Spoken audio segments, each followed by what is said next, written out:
semua punya. Silakan.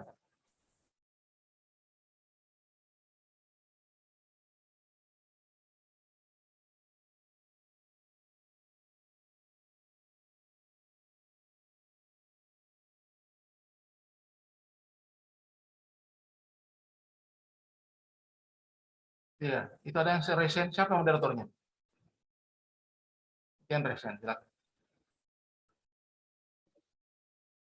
Izin Pak, saya boleh minta tolong sama Pak Gede untuk jadi moderator.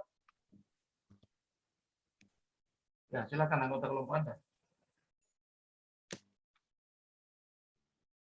Siap. Tadi persilakan bagi Ibu Nanofarita untuk mau bertanya.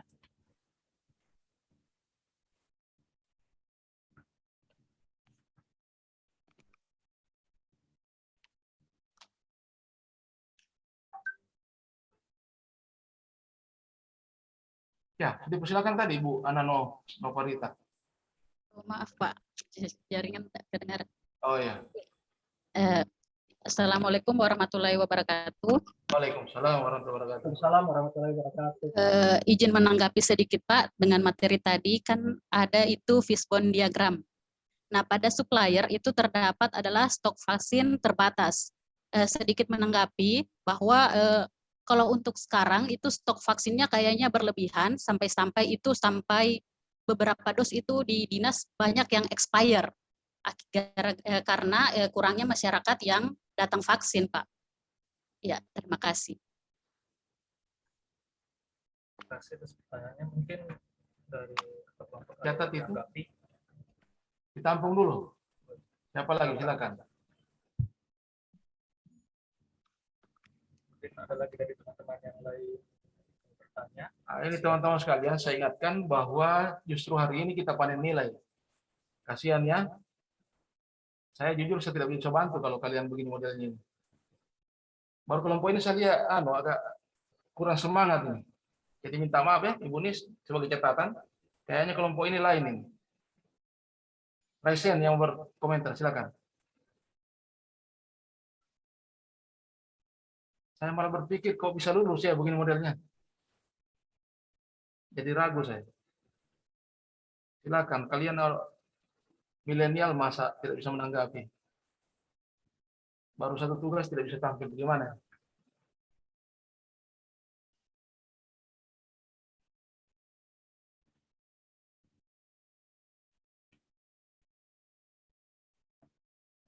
Bagaimana? Apa tugasnya tidak dipahami atau materinya tidak dipahami? Kalau tidak dipahami materinya kan kalian sudah lulus emosi.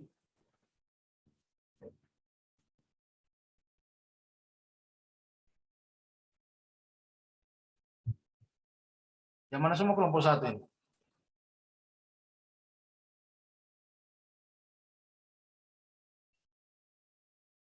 Selain anak Nova Rita, siapa? Kelompok satu.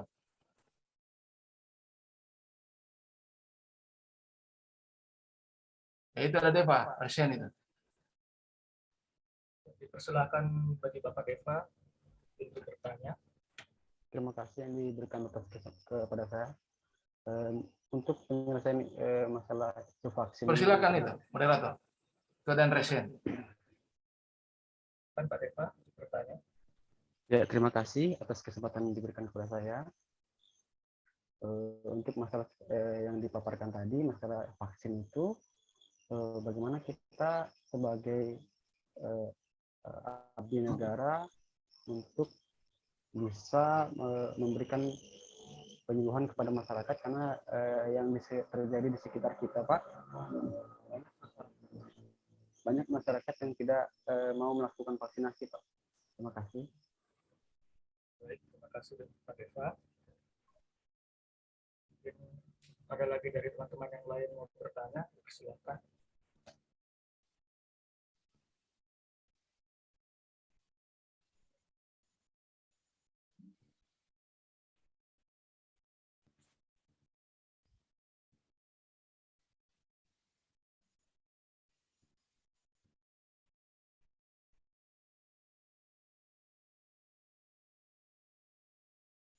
Ya, apa tadi itu? Pertanyaan atau apa itu?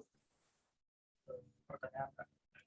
Cara penyelesaian untuk bagaimana cara abdi negara untuk melakukan penyuluhan Pak. Silakan ditanggapi kelompok penyaji. Ya, Baik, kita baik. silakan untuk kelompok penyaji.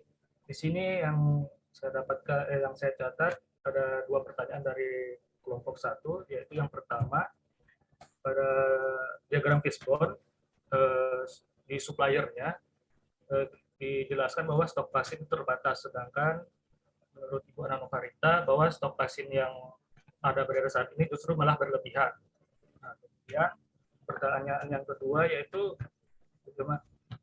bagaimana penyelesaian kita sebagai abdi negara untuk melakukan penyuluhan terhadap masyarakat yang anti vaksin. Baik, dipersilakan untuk menanggapi. Ya, baik, terima kasih. Sebelum saya menanggapi, mungkin saya bisa kasih kesempatan ke teman-teman kelompok saya untuk menambahkan yang saya paparkan tadi kepada Ibu Lilis. Saya persilakan. Ya, baik, terima kasih. Di sini saya mau menanggapi atau menjawab pertanyaan dari Saudara Deva tentang bagaimana kita sebagai abdi negara untuk melakukan penyuluhan kepada masyarakat yang tidak mau vaksin. Pertama, kita mulai dari diri kita dulu.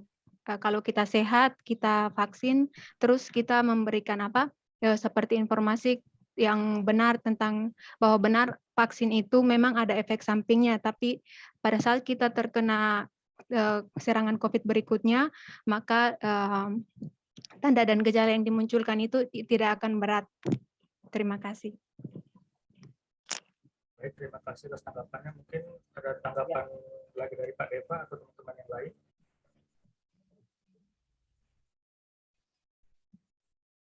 Oke, terima kasih Bu Lilis atas penjelasannya. Terus sekarang yang sasarannya untuk masyarakat umum, Bu. Apakah kita sebagai PNS punya kewajiban untuk memberikan penyuluhan atau kita koordinasi dengan instansi terkait untuk memberikan penyuluhan dan kira-kira bagaimana cara melakukannya, Ibu? Terima kasih. Ya, baik, saya tambahkan. Atau Ibu Lilis masih mau menambahkan? Ya, baik. Apa dulu ya? Ya, baik. Sasaran masyarakat kita sebagai PNS, kita melakukan koordinasi dengan OPD terkait seperti Dinas Kesehatan. Kita sosialisasinya itu ke desa-desa, ke kecamatan, karena biasanya di desa-desa dan kecamatan itu jarang tersentuh hal-hal yang seperti itu. Jadi bisa maksimal, vaksin ini maksimal bisa sampai ke desa dan kecamatan gitu. Nggak monoton ke kota-kota besar. Kemudian seperti yang Ibu Lilis bilang tadi, kita beri edukasi. Baik, teman sekalian, mohon maaf terlempar tadi. Silakan lanjut. Iya Pak. Kita berikan edukasi. Kedengaran audio saya? Iya, kedengaran Pak. Ya, seperti yang Ibu Lilis katakan tadi, kita berikan edukasi ke masyarakat agar pemahaman mereka itu lebih maksimal gitu. Baik, terima kasih. Mungkin ada tanggapan lagi dari Pak Deva atau teman-teman yang lain. Lilis kelompok berapa, Lilis? Ini ada Novita ini. Kelompok 2, Pak. Kelompok 2, Pak. Silakan bagi Ibu Ana Novarita. Baiklah, sedikit menanggapi pertanyaan tadi karena saya petugas vaksinasi di Puskesmas Kasimbar. Kalau untuk tim kami di Puskesmas yaitu mengadakan sosialisasi itu bukan hanya untuk tenaga kesehatan saja, karena kalau hanya tenaga kesehatan mungkin masyarakat tidak akan dengar. Jadi kita melibatkan aparat desa, TNI, dan anggota kepolisian lainnya. Kemudian untuk desa yang memiliki capaian tertinggi itu diberi reward atau door prize. Kemudian untuk yang kalangan kayak lansia juga itu sering dikasih door prize karena kebanyakan lansia itu yang takut akan vaksinasi. Ya, terima kasih. Ya, Baik, terima tanggapan? kasih. Ibu Novarita, mungkin ada tanggapan lain lagi. Terima kasih Bu Ana Novarita atas tambahannya. Kemudian saya juga mau menjawab stok vaksin itu. Mungkin kalau berbicara Sinovac itu stoknya mungkin masih berlimpah ya. Tapi ini pengalaman pribadi saya bulan kemarin itu vaksin AstraZeneca ya. Itu tidak semua puskesmas itu menyediakan untuk vaksin tersebut. Ada vaksin, ada pelayanan kesehatan tertentu yang menyediakan, namun tidak mencukupi. Itu yang salah satu dasar yang kami masukkan ke Fishbone untuk stok vaksinnya itu terbatas. Mungkin kalau untuk yang vaksin-vaksin lainnya, ya mungkin ada kelebihan. Tapi kalau untuk vaksin yang saya sebutkan tadi, ada sedikit keterbatasan. Terima kasih. Terima kasih, Pak Rizky. Ada tanggapan lain lagi dari teman-teman?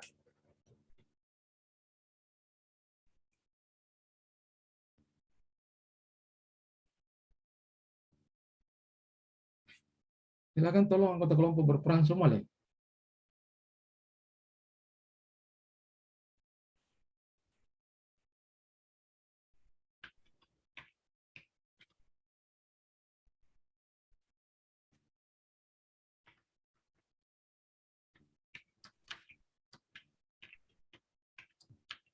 Mungkin ada teman-teman yang bertanya lagi.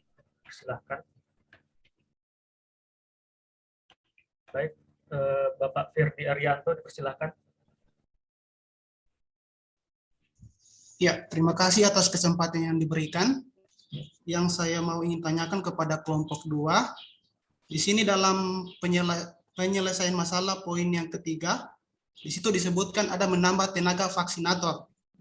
Akan tetapi, saya lihat di Fishbone diagram, itu tidak muncul di sebab. Kan Fishbone diagram itu, kita mau cari apa penyebabnya, kemudian apa yang masalah yang ditimbulkan. Nah, di situ pemecahan masalahnya ada menambah tenaga vaksinator, tapi di sebabnya tidak ada. Ya, mungkin dari kelompok 2 bisa dijelaskan. Terima kasih. Ya, baik, langsung saja. Saya izin Pak, mau share lagi Pak untuk screen-nya. Ya, silakan.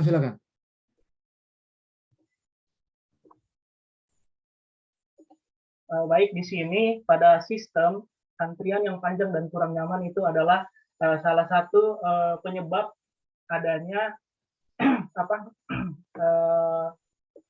hal yang Bapak sebutkan tadi. Jadi karena antrian yang panjang dan kurang nyaman, kita berikan solusinya itu yaitu penambahan untuk tenaga vaksinator untuk memaksimalkan pemeriksaan itu. Karena kalau misalnya dalam satu pos itu ada satu tenaga vaksinator dan dari semua peserta vaksin itu melebihi kapasitas yang ada, petugas vaksinatornya itu bisa mengalami kewalahan itu. Makanya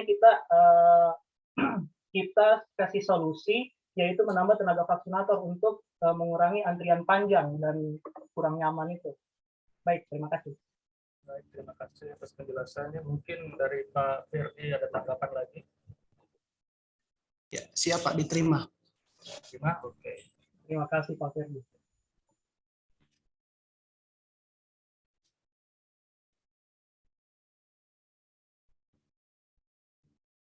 Pak Deva mungkin ingin bertanya? Terima kasih Pak atas kesempatan yang telah diberikan kepada saya lagi. Ini saya mau masuk ke wilayah yang untuk masalah vaksinasi. Ya. Dalam kejadian yang terjadi di lingkungan kerja saya, ada pimpinan kami yang tidak mau melakukan vaksinasi, Bapak. Bagaimana kira-kira menurut Bapak jalan solusinya, walaupun kami sudah memberikan penyuluhan, apakah kita perlu melakukan pelaporan ke pimpinan yang tertinggi atau bagaimana kira-kira Pak ya? Terima kasih.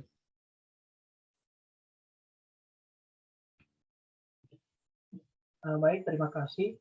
Mungkin ada teman kelompok saya yang ingin menjawab. Sebelum saya menjawab, saya di sini kasih kesempatan kepada teman-teman yang lain. Iya, boleh. Moderator kelompok 2, Pak. Jadi boleh saya menjawab, Pak? Iya, boleh. Baik. Bagi saya sih solusi yang pimpinan yang tidak mau vaksinasi. Jadi kalau menurut saya kemarin itu dari pihak OPD mereka memberikan sanksi. Ada seperti sanksi tidak diberikan jasa, tidak dicairkan gajinya. Nah, jadi semoga dari sanksi tersebut pimpinan kita yang tidak mau melakukan vaksin mungkin bisa jadi mau vaksin. Mungkin ada ditambahkan lagi dari teman-teman.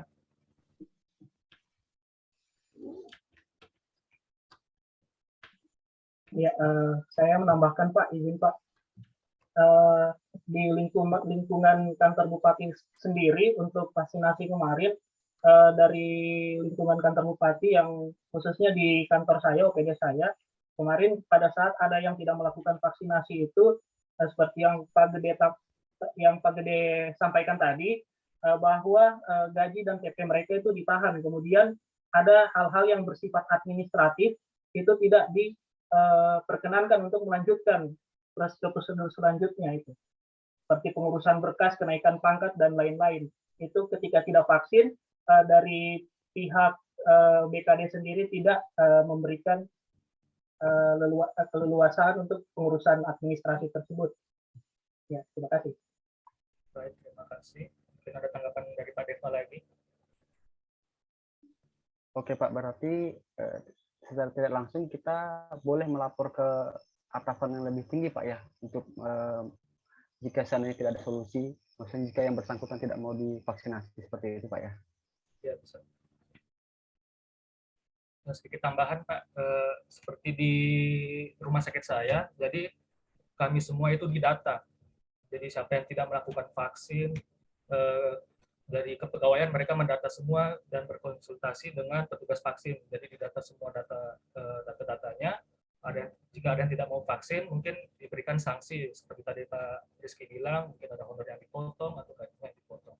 Mungkin dan saya lihat juga dengan keadaan seperti itu, akhirnya banyak juga teman-teman saya yang sudah buat mau juga melakukan vaksin jadinya. Sekian, terima kasih. Oh iya, terima kasih Pak atas penjelasannya.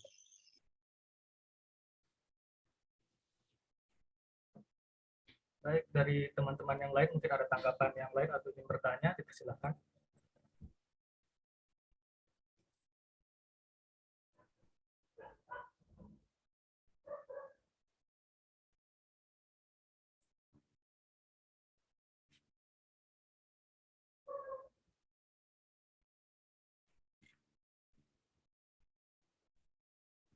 Gimana?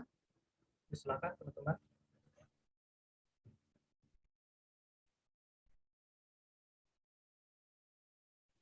Oke, kalau sudah tidak ada, kembalikan ke kelompok satu. Kelompok satu lagi yang tampil.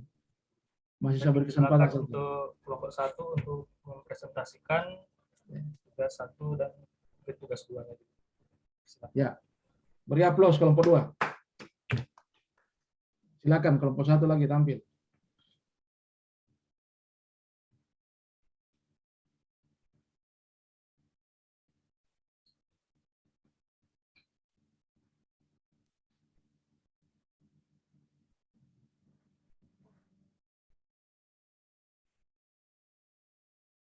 Terima kasih Pak. Saya Ya. akan menampilkan visual tentang bangsa Indonesia. Silakan.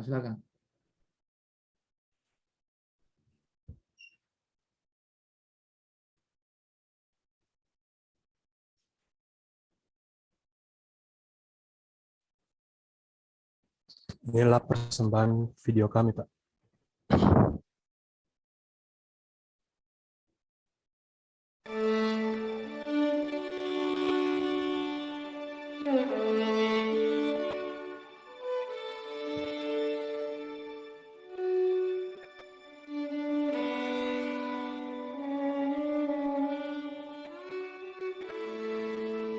Saya Denny Sarwoto, inilah persembahan video dari kelompok kami.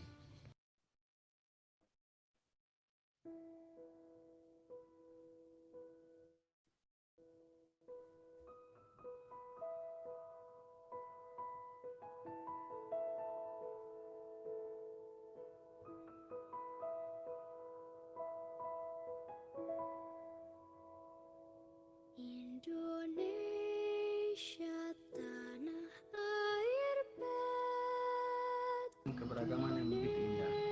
Inilah Indonesia, negara yang merdeka hasil perjuangan rakyatnya, bukan hadiah bangsa lain. Jaya negeriku, Indonesia tercinta. Indonesia adalah negara yang kaya akan sumber daya alamnya seperti kekayaan laut, kekayaan hutan, dan kekayaan bumi lainnya. Sebagai bangsa yang majemuk, Indonesia ialah bangsa dengan beragam keanekaragaman suku dan budaya.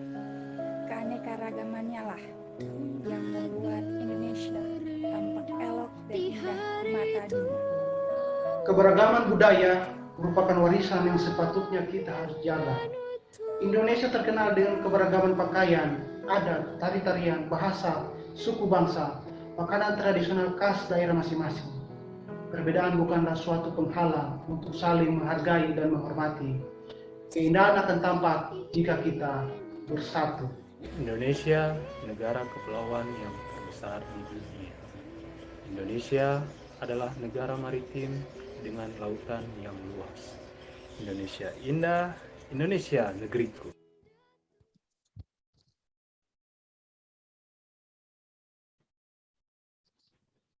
Terima kasih, Pak. Ya, lanjut tugas kedua.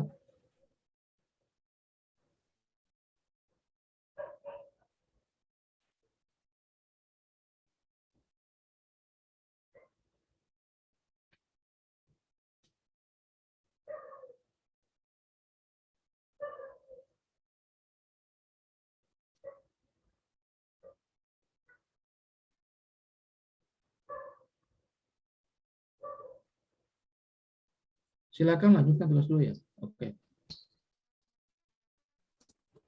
Ya. Terima kasih. Ini adalah persembahan kami dari kelompok 1 tentang analisis isu kontemporer dengan anggota saya sendiri, Denny Sarwoto sebagai ketua, dan Ana Novarita, Deva Sriyadi, Dewi Kusuma Utami, Prerdi Arianto Tosinde.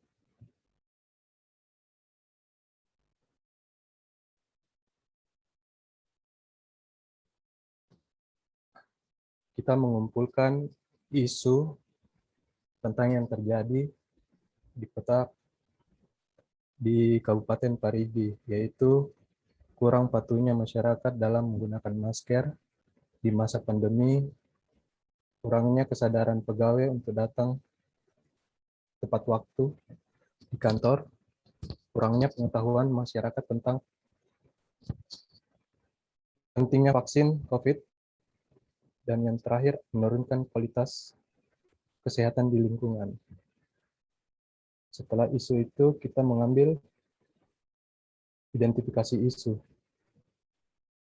di mana satu, kurangnya patuhnya masyarakat dalam menggunakan masker di masa pandemi, kurangnya kesadaran pegawai untuk datang tepat waktu ke kantor, kurangnya pengetahuan masyarakat tentang pentingnya vaksin COVID, dan yang terakhir menurunkan kualitas kesehatan di lingkungan.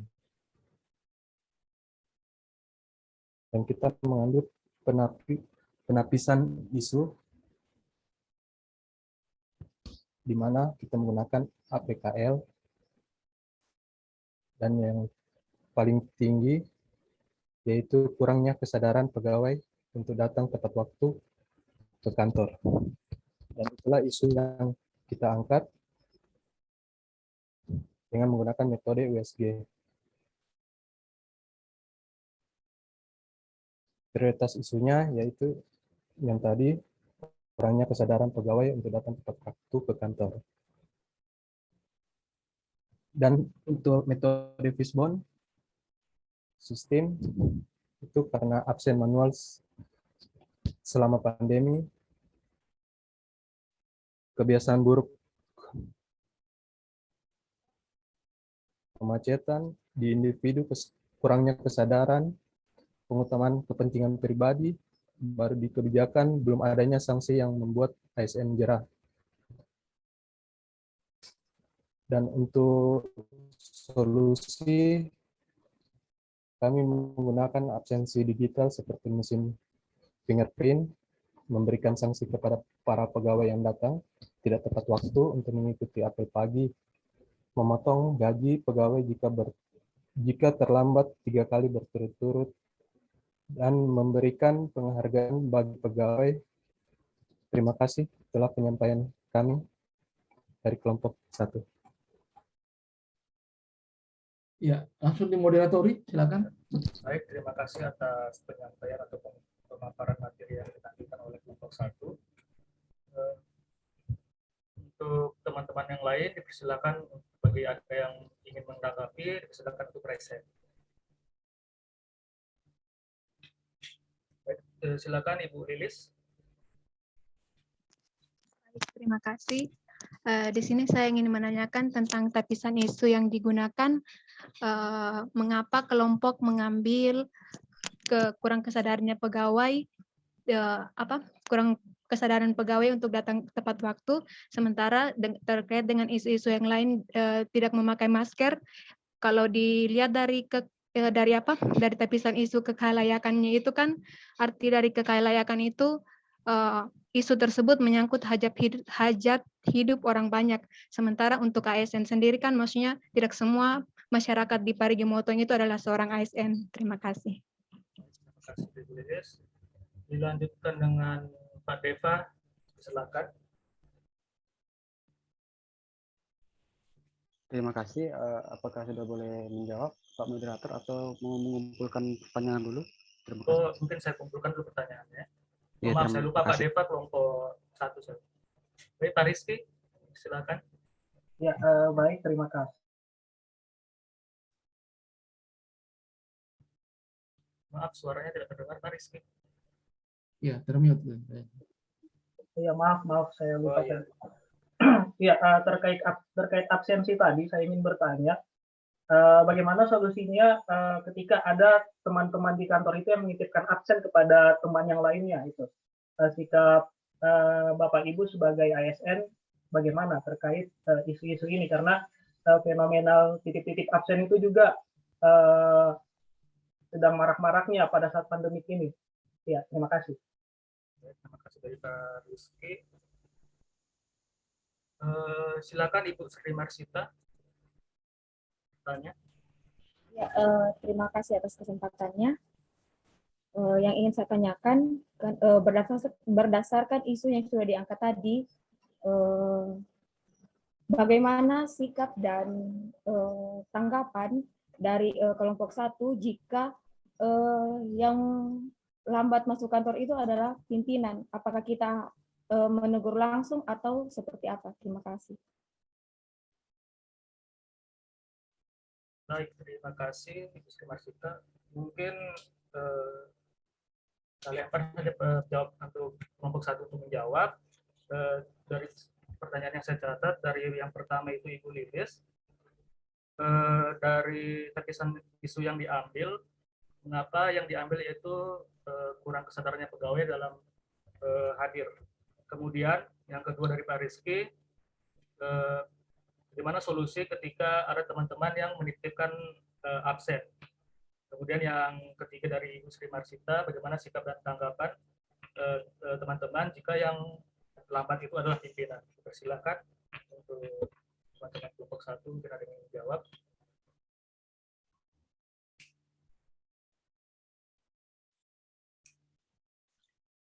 Oke, terima kasih Pak atas kesempatan yang diberikan. Ya, saya Deva Triadi dari kelompok 1. Saya akan mencoba menjawab soal pertanyaan yang pertama, kenapa isu tersebut yang diangkat, kenapa bukan yang lain. Oke, terima kasih. Dari yang kita lihat dari kehidupan kita selama kita kerja sebagai selaku kita sebagai aset.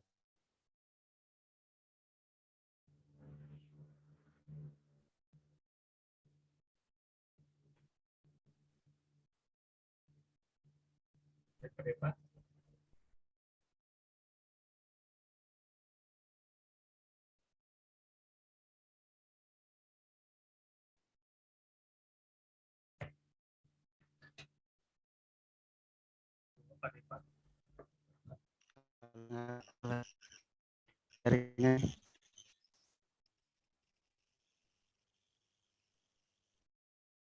Halo. Oh ya, silakan Pak Depan. Ya, terima kasih Pak kesempatan tersebutkan. Saya akan mencoba menjawab pertanyaan dari Ibu Lilis. kenapa mengangkat isu yang tersebut sedangkan ada isu lain yang mungkin menurut Ibu Lilis lebih penting gitu.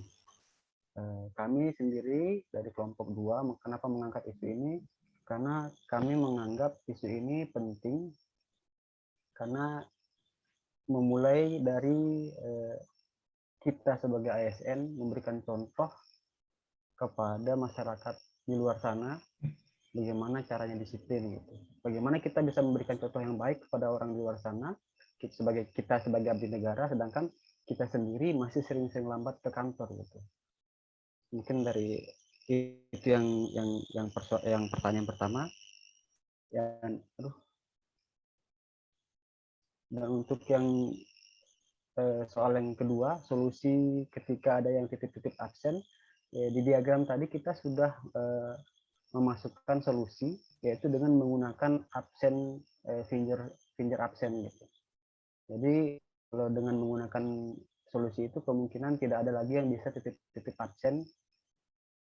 Terus kalau yang untuk yang ketiga, bagaimana sikap atau tanggapan jika yang lambat datang adalah pimpinan. Baik, ini mungkin satu masalah yang sangat penting buat kita sebagai bawahan di OPD kita bekerja. Karena terus terang di tempat saya bekerja juga, justru yang datang lambat adalah pimpinan kita. Gitu. Tapi seperti yang dipaparkan oleh kelompok 1 tadi, mungkin kita bisa melapor langsung ke pimpinan tertinggi mungkin di BKD atau apa, karena kita sudah sebagai ASN kan kita sudah punya akses langsung untuk memberi pelaporan ke BKD. Karena lalu ada teman-teman dari BKD memberikan penyuluhan, mereka sendiri mengatakan jangan segan-segan untuk melaporkan pimpinan jika pimpinan sendiri yang melakukan kesalahan. Mungkin itu dari saya, siapa tahu ada teman-teman dari kelompok 2 yang kelompok 1 yang untuk menambahkan. Terima kasih. Ya, terima kasih dari Pak Deva. Dan kelompok 2 ada tanggapan atau ada tambahan juga dari kelompok 1, dipersilakan.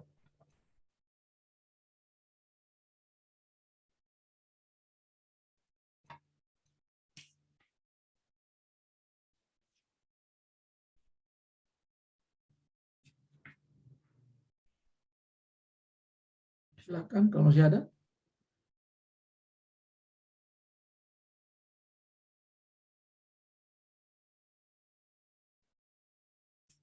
Dari teman-teman dipersilakan.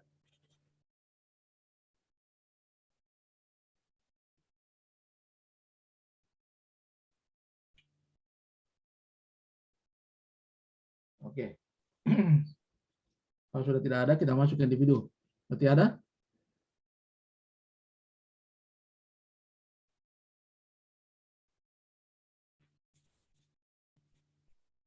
Ya, oke. Kita berikan aplaus dulu ke kelompok siapa? Kelompok 1 ya?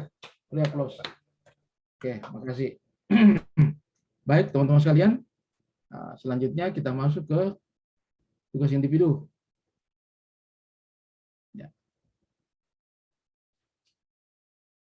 Jadi, tugas individu ada 2. Tugas individu ada 2. Kesempatan untuk semuanya apabila waktu memungkinkan. Tapi kita mulai dulu dari kelompok 1, tampil 2 orang menyampaikan tugas individu 1 dan tugas individu 2. Baru kita pindah lagi ke kelompok 2. Silakan dimulai kelompok 1.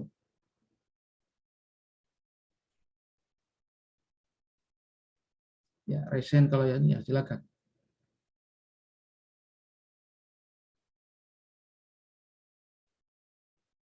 Ana, silakan Anda tadi. Ya, baiklah Pak, saya akan memaparkan tugas individu.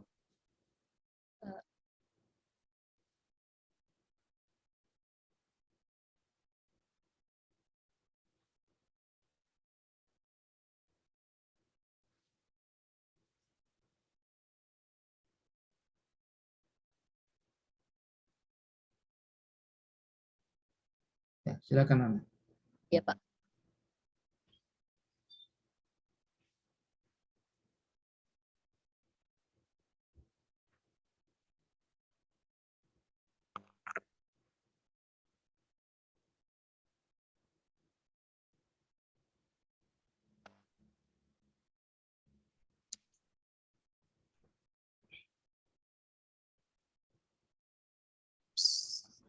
Kenapa terlempar terus?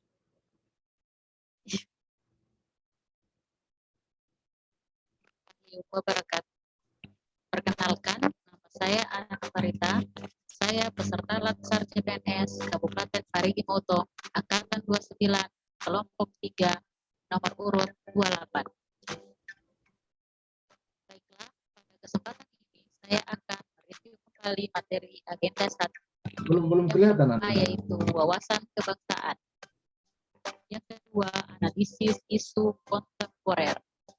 Dan yang ketiga, kesiapsiagaan bela negara. Wawasan kebangsaan. Apa sih wawasan kebangsaan itu? Nah, pada kesempatan ini saya akan menjelaskan apa itu wawasan kebangsaan. Tunggu dulu, sama saya tidak kelihatan anunya, tidak kelihatan. Baik konsepsi, cara pandang yang dilandasi akan kesadaran diri sebagai warga dari suatu negara akan diri dan lingkungannya di dalam kehidupan berbangsa dan bernegara. Konsensus dasar berbangsa dan bernegara. Yang pertama yaitu Pancasila. Yang kedua, Undang-Undang Dasar 1945. Yang ketiga, Bhinneka Tunggal Ika. Dan yang keempat, Pak. Sudah kelihatan, sudah. Sudah kelihatan, Pak? Iya, tadi kelihatan sudah. Jadi buka dulu filenya baru share screen. Iya, Pak. Karena kalau share screen baru buka file berat biasanya.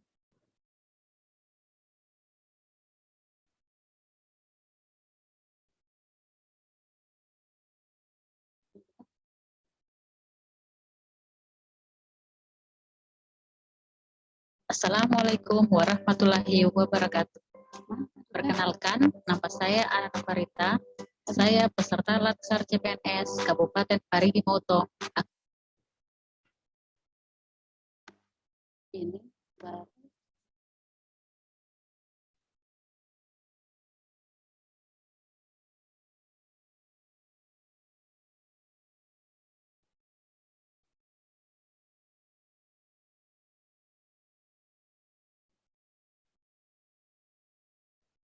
Coba Ana stop share dulu, stop share, buka file. Setelah terbuka file, dicentang yang di bawah dua itu, baru share screen. Ya, stop share dulu. Karena kalau dia sudah share screen baru buka file berat, apalagi kalau audio. Coba stop dulu.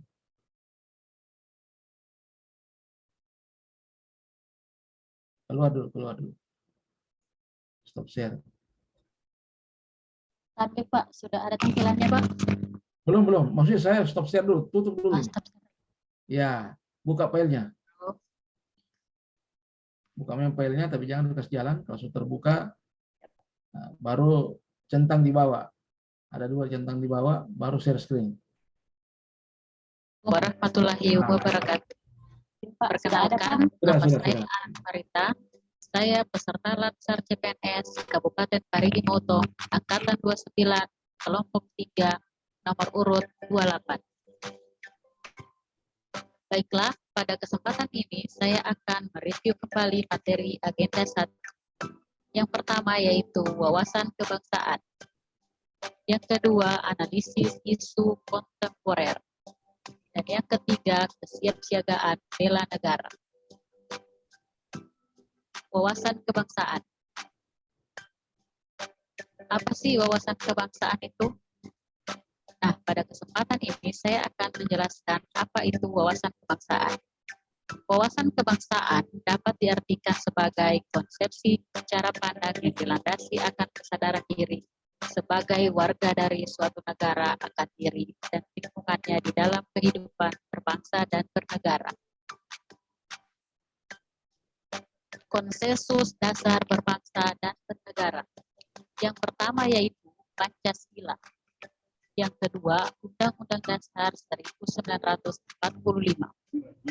Yang ketiga, Bhinneka Tunggal Ika. Dan yang keempat, Negara Kesatuan Republik Indonesia atau NKRI. Atribut kenegaraan yang harus kita ketahui yaitu bendera kita yaitu merah putih.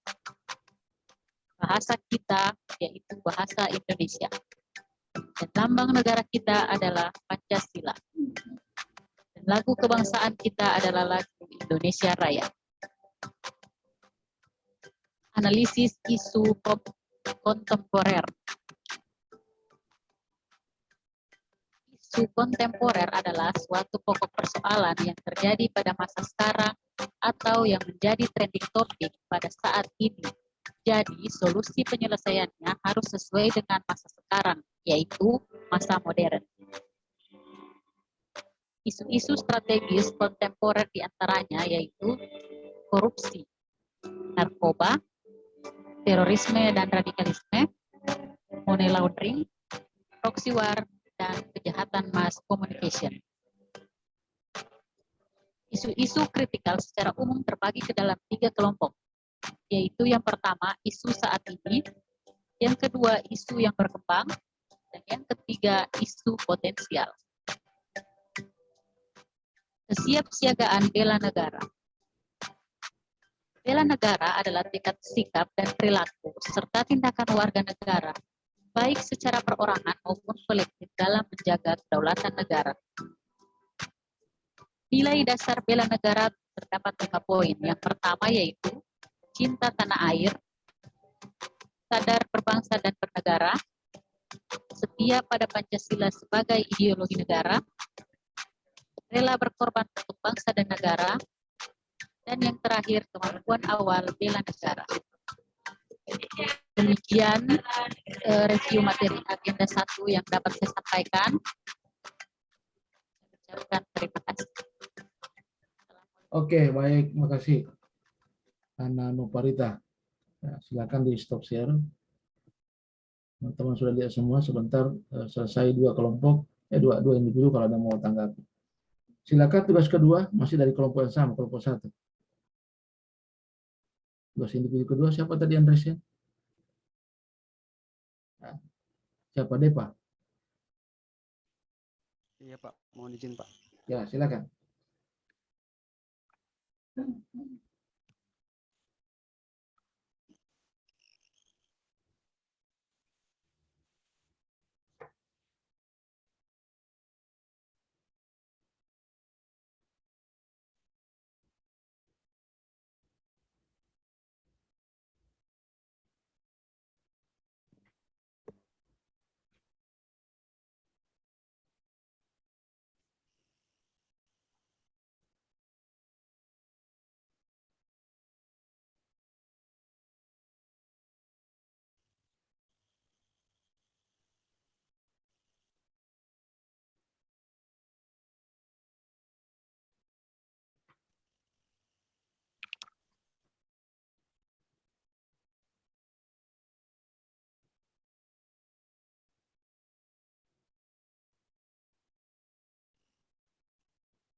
Sudah kelihatan Bapak? Belum, masih loading saya.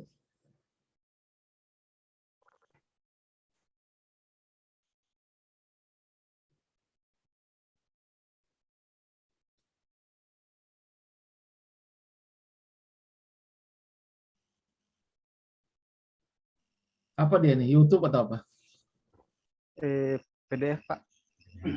Belum kelihatan. Coba stop share dulu. Stop share dulu baru buka filenya. Boleh saya tampilkan Nah, yang di Word Pak? Ya, Yang di Word, boleh. Silakan. Ya. Oke. Tugas individu yang kedua yaitu analisis isu di Rumah Sakit Bulue Apoy Motong. Pemateri Dr. Mukhtar SPSHMM, disusun oleh saya sendiri Deva Sriadi MDCAP. Identifikasi isu kontemporer yang di RSID Bulue Apoy Motong. Saya dapatkan 5 Bapak.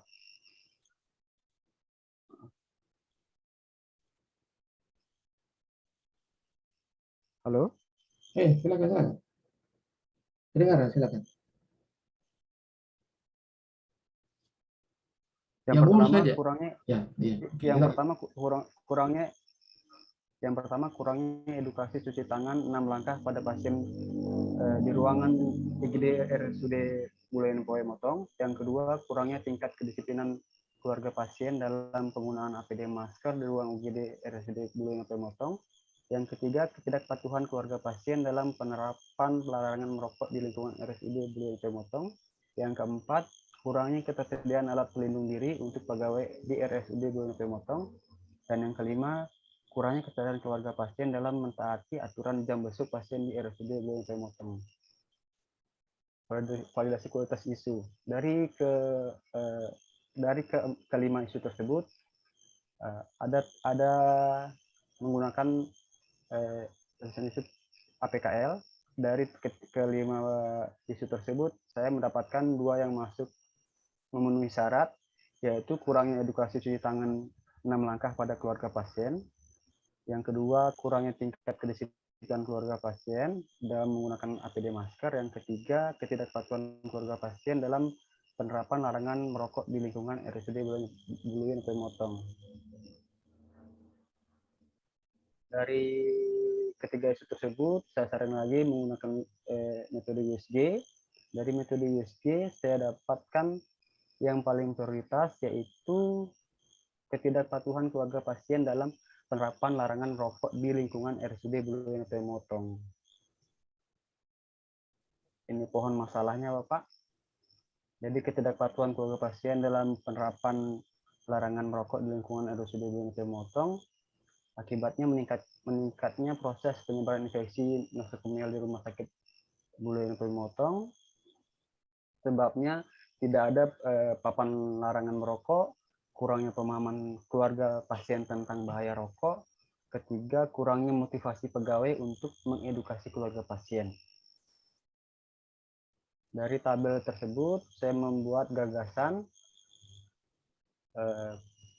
Dari yang pertama, tidak ada papan larangan merokok. Saya gagasannya menyediakan papan larangan merokok. Yang kedua, kurangnya pemahaman keluarga pasien tentang bahaya rokok, memberikan pemahaman kepada keluarga pasien tentang bahaya rokok. Yang ketiga, kurangnya motivasi pegawai untuk mengedukasi keluarga pasien, memberikan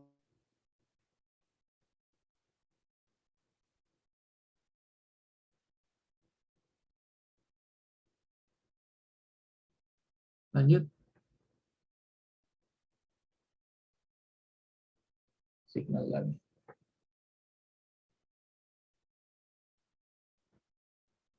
pasien tentang bahaya rokok, mengevaluasi pemahaman bahaya rokok, menggunakan kuesioner dan dokumentasi, Bapak. Ya, mungkin sekian Bapak dari saya, Bapak. Baik. Makasih 2 individu sudah menyampaikan, tugas individunya di kelompok 1. Ya. Kalau ada yang mau tanggapi dulu, silakan.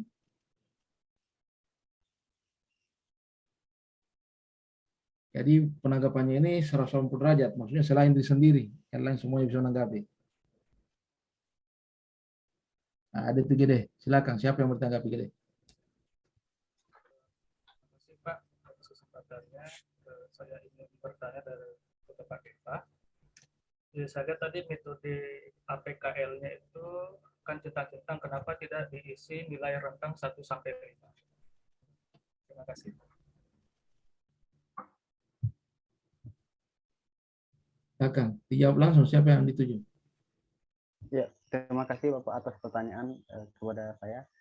Ya, saya menggunakan centang karena memang dari metode itu saya akan saring lagi ke metode USG. Jadi saya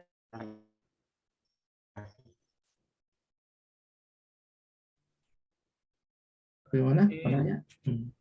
Berarti itu disentang cuma hanya memenuhi syarat, kemudian disaring lagi menggunakan USG, gitu Pak ya? Iya Bapak, saya centang yang saya pilih centang karena saya akan saring lagi di metode USG Bapak. Jadi penentuan penentuan prioritas masalahnya di metode USG tersebut Bapak. Terima kasih.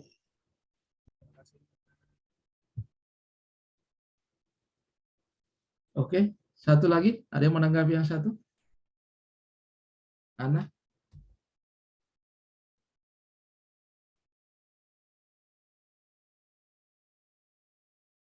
Oke, tidak ada. Kalau tidak ada, persilakan kelompok 2 menyampaikan tugas individu 1 dan 2. Lanjut kelompok 2. Rizky. Ya, baik, terima kasih Pak atas kesempatan yang diberikan. Saya akan menyampaikan laporan tugas individu 1 yang sudah saya kerjakan. Saya izin share screen lagi Pak. Ya, silakan.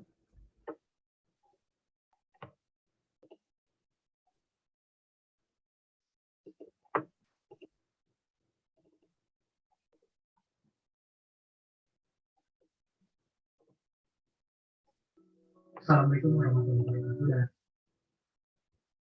Waalaikumsalam.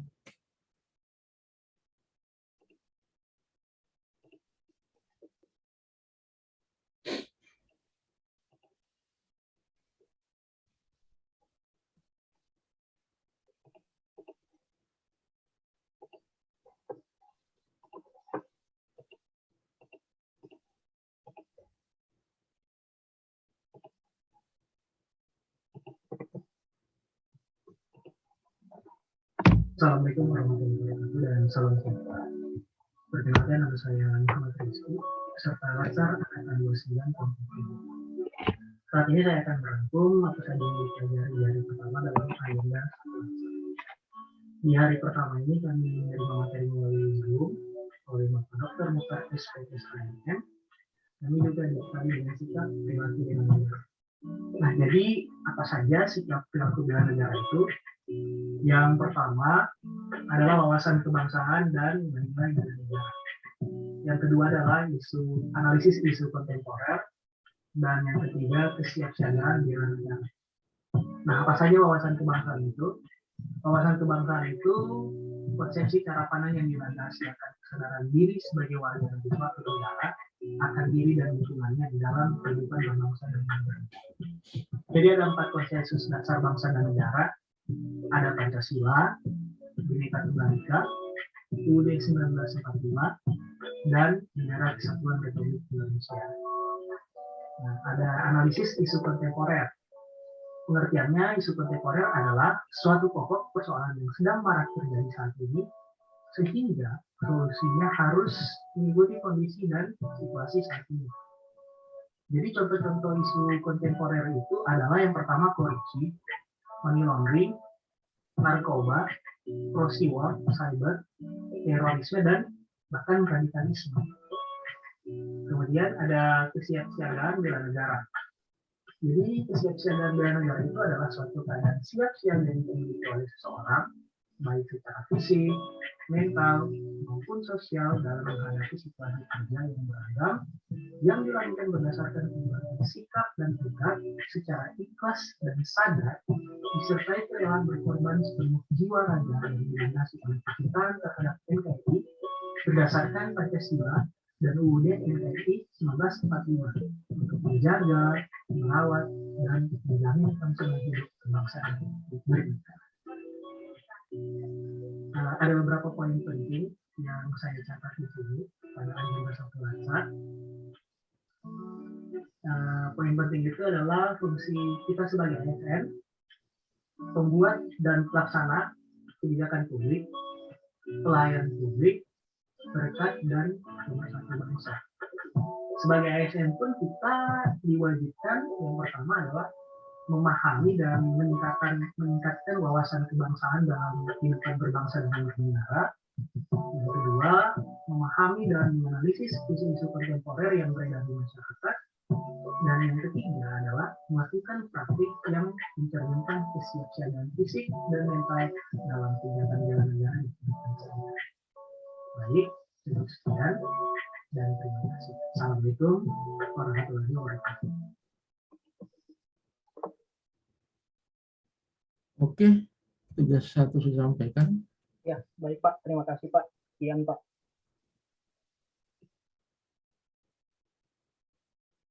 Silakan lanjut lagi tugas 2 dari kelompok 2. Tugas individu kedua. Silakan.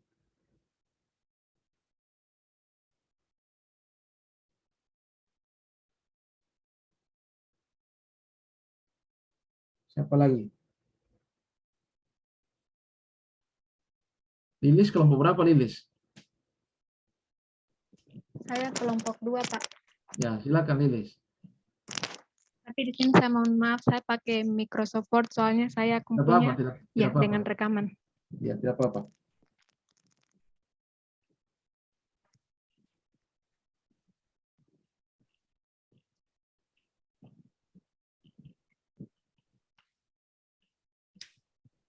Harus belajar tampil semua ya, karena kalian nanti ujian tidak diwakili. Harus belajar buka file, belajar pemaparan. Ya, baik. Assalamualaikum warahmatullahi wabarakatuh. Waalaikumsalam warahmatullahi wabarakatuh.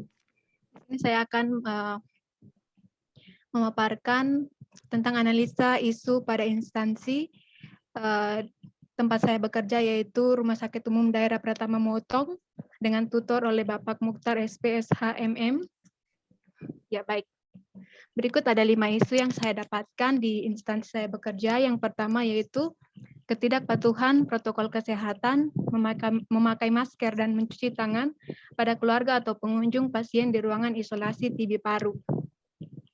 Yang kedua yaitu ketidakoptimalan keselamatan dan kesehatan kerja bagi tenaga kesehatan yang ada di Rumah Sakit Pratama Motong. Yang ketiga, kurangnya pemeliharaan terhadap fasilitas-fasilitas kesehatan yang ada di Rumah Sakit Pratama Motong. Yang keempat, rendahnya mutu pasien safety. Yang kelima, kurang tersedianya alat-alat ATK yang dibutuhkan oleh petugas. Untuk memvalidasi kelima isu tersebut, di sini saya menggunakan teknik AKPK, yaitu teknik yang membedah isu berdasarkan aspek aktual, yaitu di mana isu tersebut benar-benar terjadi dan sedang hangat dibicarakan dalam masyarakat. Yang kedua yaitu problematika, di mana isu tersebut memiliki dimensi masalah yang kompleks sehingga perlu dicarikan segera solusinya secara komprehensif. Yang ketiga yaitu kelayakan, artinya isu tersebut masuk akal, realistis, relevan, dan dapat dimunculkan inisiatif pemecahan masalahnya. Dan yang keempat yaitu kekalayakan, artinya isu tersebut menyangkut hajat hidup orang banyak. Setelah saya melakukan penyaringan isu, di sini saya mendapatkan ada 2 isu yang memenuhi aspek AKPK tersebut. Yang pertama yaitu ketidakpatuhan protokol kesehatan, memakai masker dan mencuci tangan pada keluarga atau pengunjung pasien di ruangan isolasi TB paru, dan yang kedua yaitu rendahnya mutu pasien safety. Karena di sini saya mendapatkan dua isu yang memenuhi syarat AKPK, maka saya gunakan lagi teknik penyaringan isu dengan menggunakan analisis isu USG, yaitu urgency, seriousness, dan growth, di mana urgency itu adalah seberapa mendesak suatu isu harus dibahas, dianalisis, dan ditindaklanjuti. Seriousness yaitu seberapa serius suatu isu harus dibahas, dikaitkan dengan akibat yang akan ditimbulkan, dan growth yaitu seberapa besar kemungkinan memburuknya isu tersebut jika tidak segera ditangani. Di sini pada aspek-aspek USG saya memberikan skor mulai dari yang terendah yaitu angka 1 sampai dengan skor tertinggi yaitu angka 5. Setelah dilakukan pentotalan skor, di sini saya mendapatkan skor tertinggi yaitu skor 14 pada ketidakpatuhan protokol kesehatan, memakai masker dan mencuci tangan pada keluarga atau pengunjung pasien di ruangan isolasi TB paru, dan 12 skor pada isu rendahnya mutu pasien safety.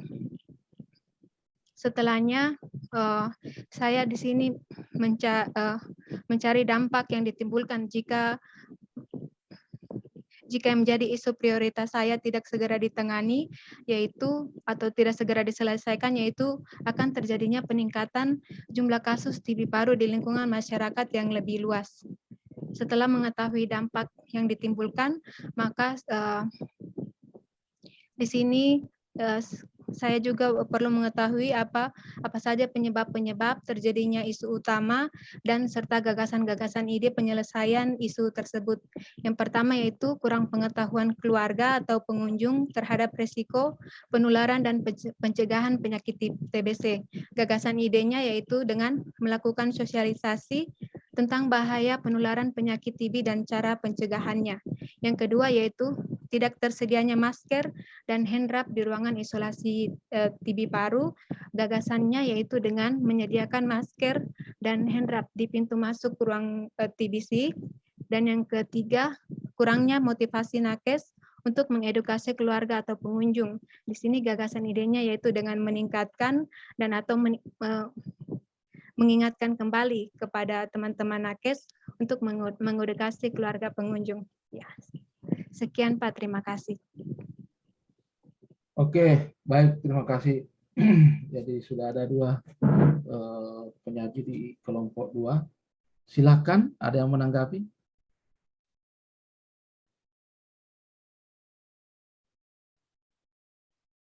Ya, itu ada Dewa. Silakan Dewa.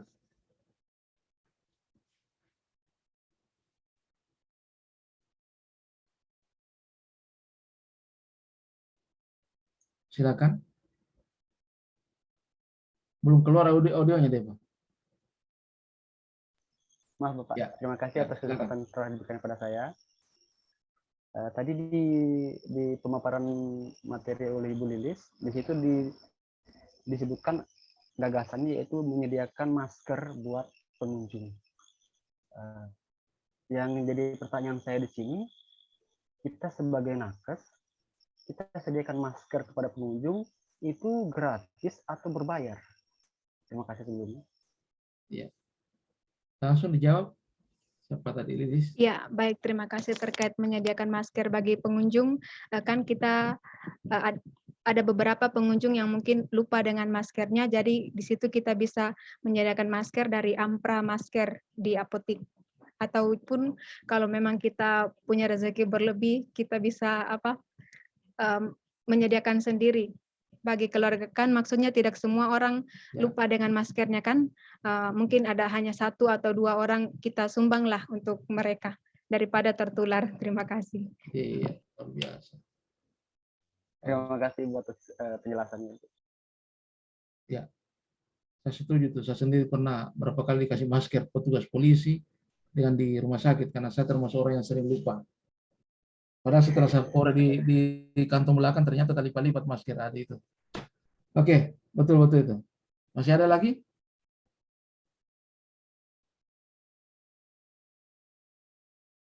Ya, karena semua dapat giliran ini. Oke, kalau tidak ada balik lagi di kelompok 1, 2 orang. Membawakan siapa? Yang belum ya? Siapa lagi kelompok 1 yang belum?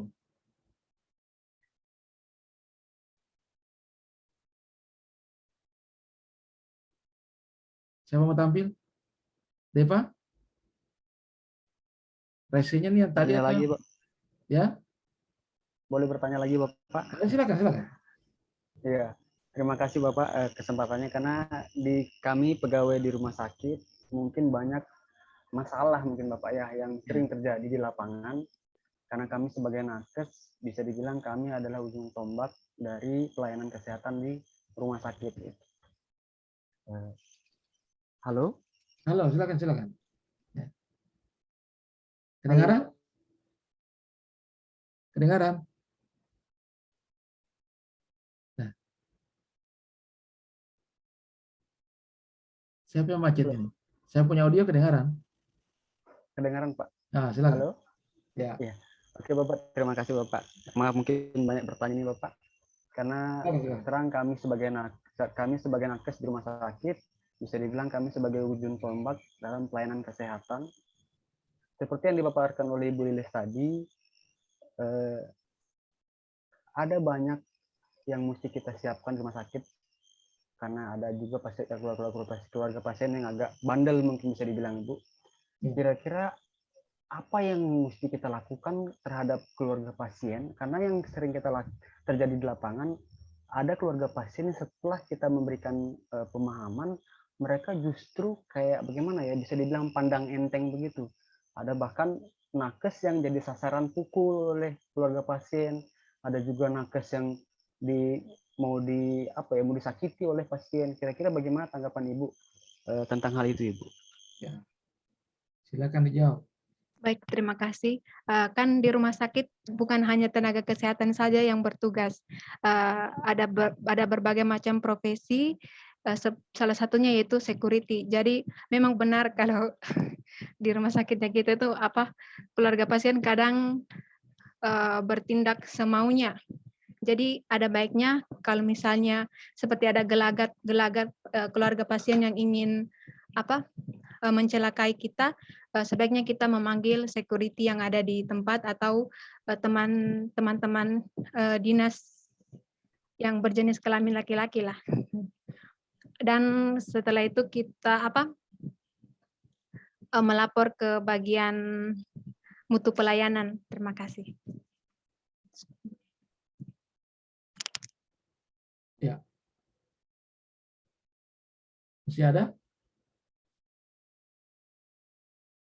Oke, balik lagi kita ke kelompok 1, tampil 2 orang lagi, tugas individu 1 dan 2.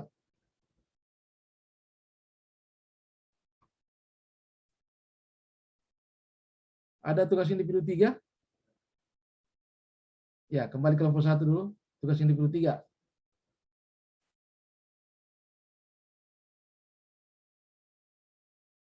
Siapa kelompok 1? Sudah, tugas individu 3.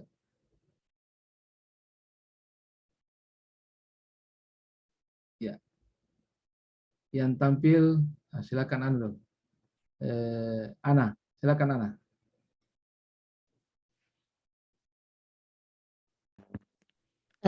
Terima kasih Pak. Saya share screen lagi Pak. Silakan.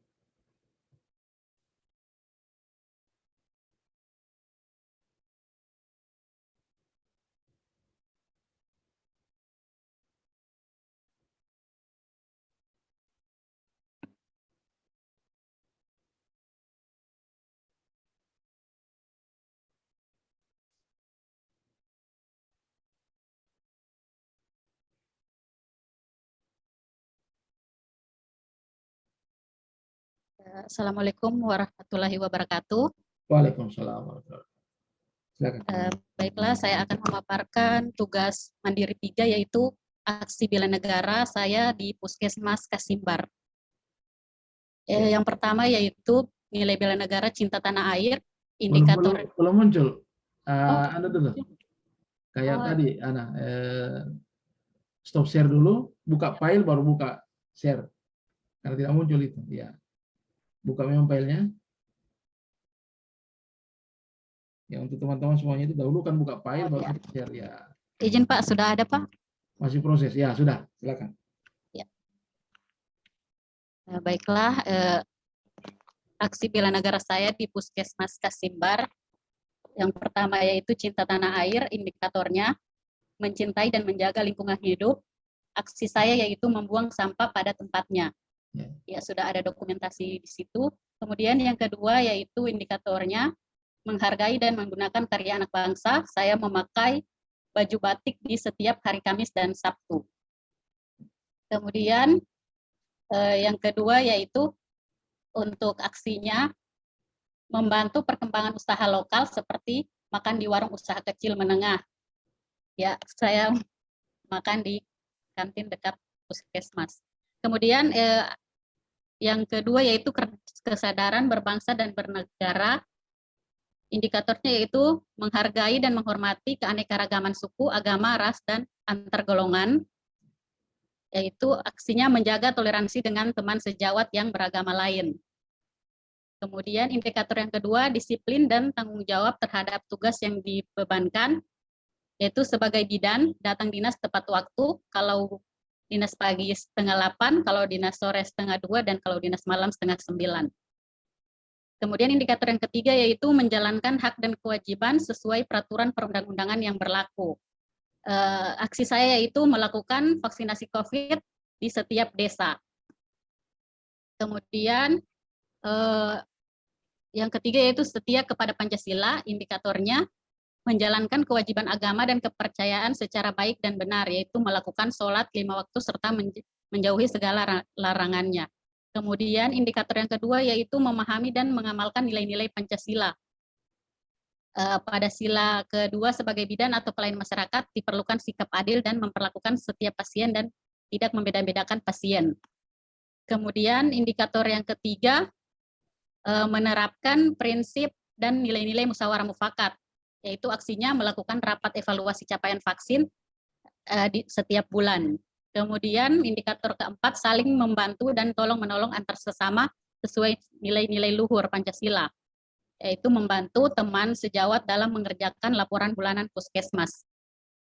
Kemudian yang ketiga yaitu rela berkorban untuk bangsa dan negara. Indikatornya rela menolong sesama warga masyarakat yang mengalami kesulitan tanpa melihat latar belakang sosialnya. Aksinya yaitu membagikan obat-obatan pada masyarakat yang membutuhkan. Kemudian indikator yang kedua, membela bangsa dan negara sesuai dengan profesi dan kemampuan masing-masing. Sebagai bidan, saya berpartisipasi dalam menurunkan angka kematian ibu dan bayi. Sehingga para calon penerus bisa, bangsa ini dapat terlahir sehat dan ibu yang mendidik para penerus bangsa juga selamat dalam proses persalinan. Dokumentasinya terlampir. Kemudian yang kelima yaitu memiliki kemampuan awal bela negara. Indikatornya yaitu senantiasa menjaga kesehatan sehingga memiliki kesehatan fisik. Aksinya yaitu tidak lupa untuk berolahraga. Kemudian aksi yang kedua mengatur pola makan serta mengonsumsi makanan yang bergizi. Aksi yang ketiga yaitu menjaga pola tidur serta konsumsi vitamin bila perlu. Kemudian indikator yang terakhir yaitu memiliki kecerdasan emosional dan spiritual serta intelijensi yang tinggi. Aksinya yaitu tidak gampang terhasut oleh berita hoaks. Ya, terima kasih Pak. Demikian pemaparan. Baik, makasih banyak. Ya, bagus ya. Dari Ana. Silakan, siapa lagi? Deva? Ya, terima kasih Bapak atas kesempatan yang diberikan kepada saya. Ya. Silakan. Izin share, Pak. Silakan.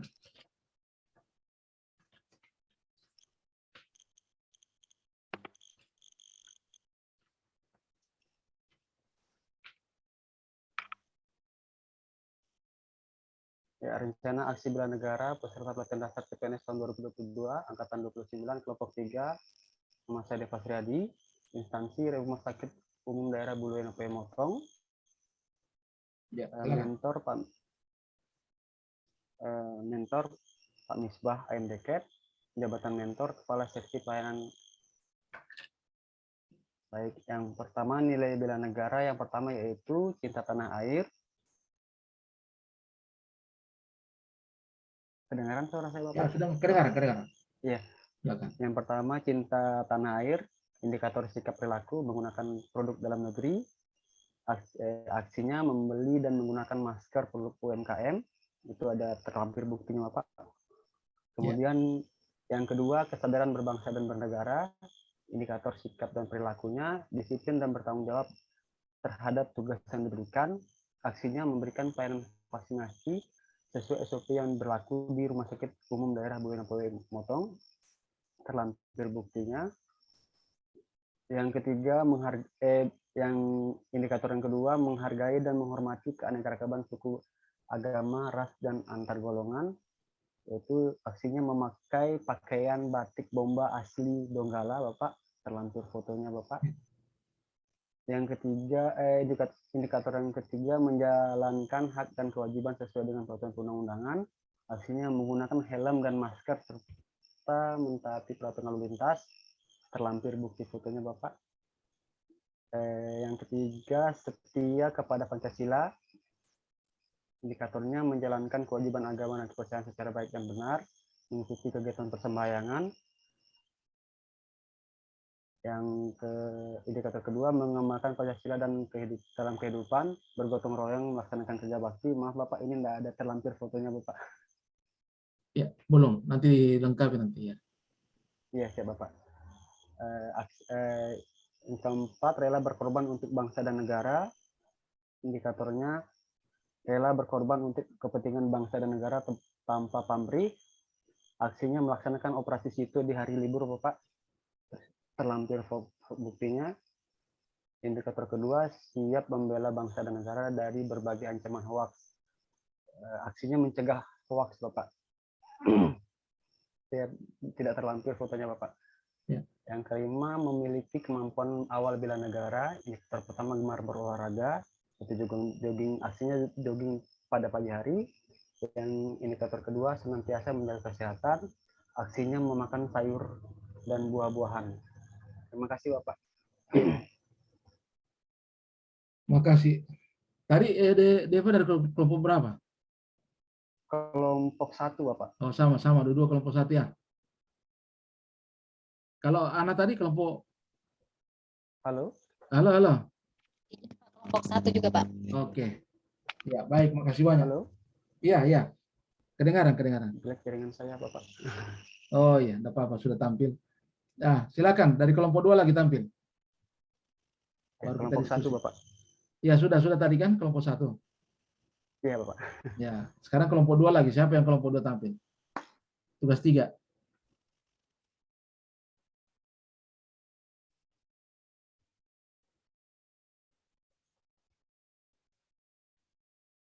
Kalau Mona Lisa, kelompok berapa Mona Lisa?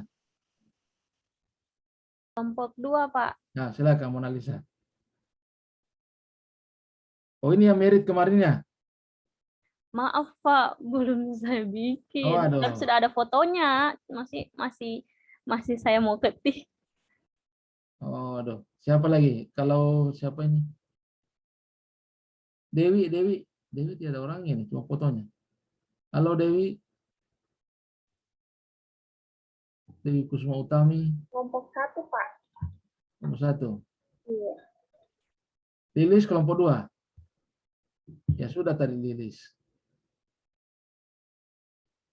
Ini Sri Masita kelompok berapa Sri Masita? Kelompok 1, Pak. Kelompok 2. Kelompok 2. Ya, silakan Sri Masita. Mohon maaf juga, Pak. Belum selesai saya kerjakan, Pak. Waduh, ini kalau belum selesai mau dikasih apa ini? Boleh izin, Pak. Ya, silakan, Gede. Materinya ada di flash, Pak. Boleh saya ambil dulu, Pak? Silakan.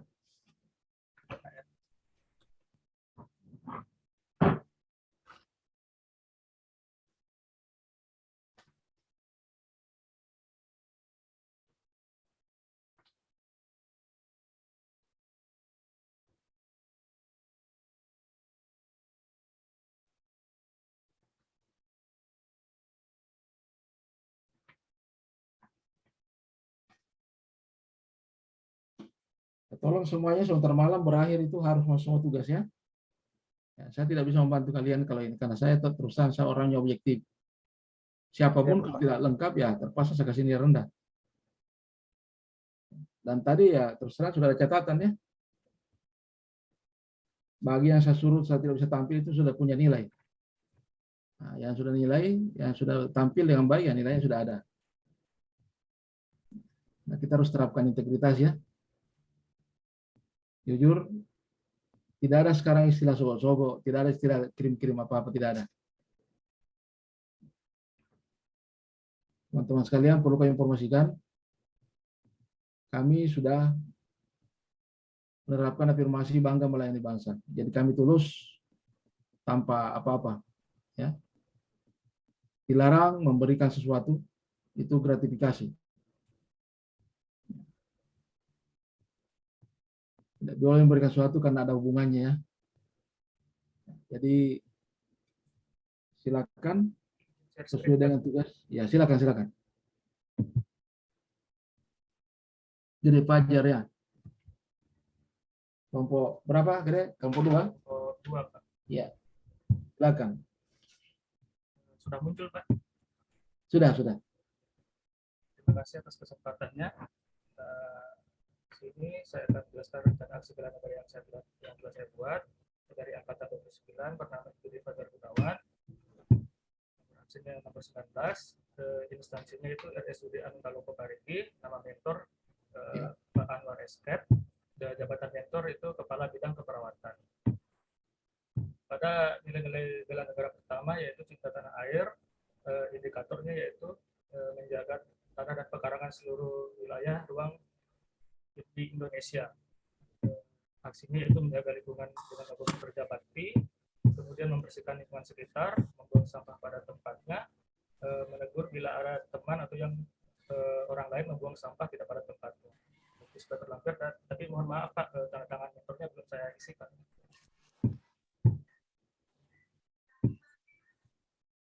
Halo, kedengaran Pak? Ya, kedengaran. Silakan. Kemudian bagian keduanya itu bangga menggunakan hasil produk dari Indonesia.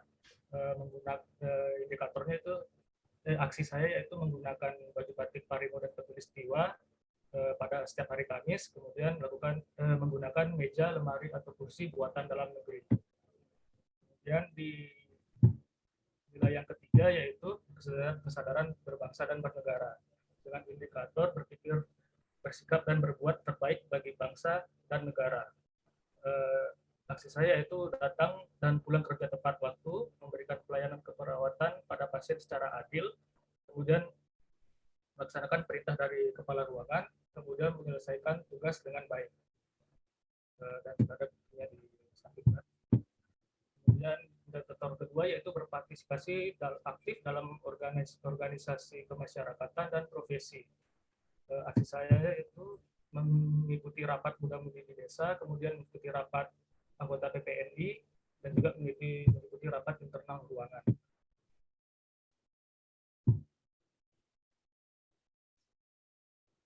Kemudian setia pada Pancasila sebagai ideologi bangsa, yaitu mengamalkan nilai-nilai Pancasila dalam kehidupan sehari-hari.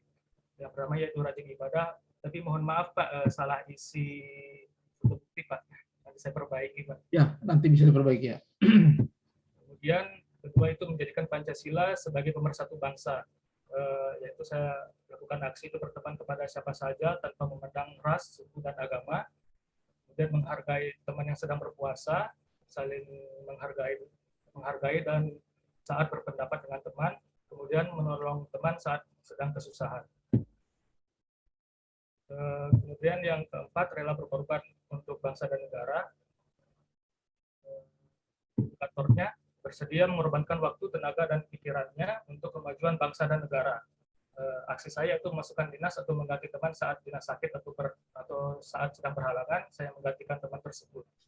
Kemudian melaksanakan vaksinasi COVID-19 pada petugas di instansi, kemudian menjadi tim medis yang ditugaskan oleh instansi. Kemudian yang kelima yaitu kemampuan awal bela negara.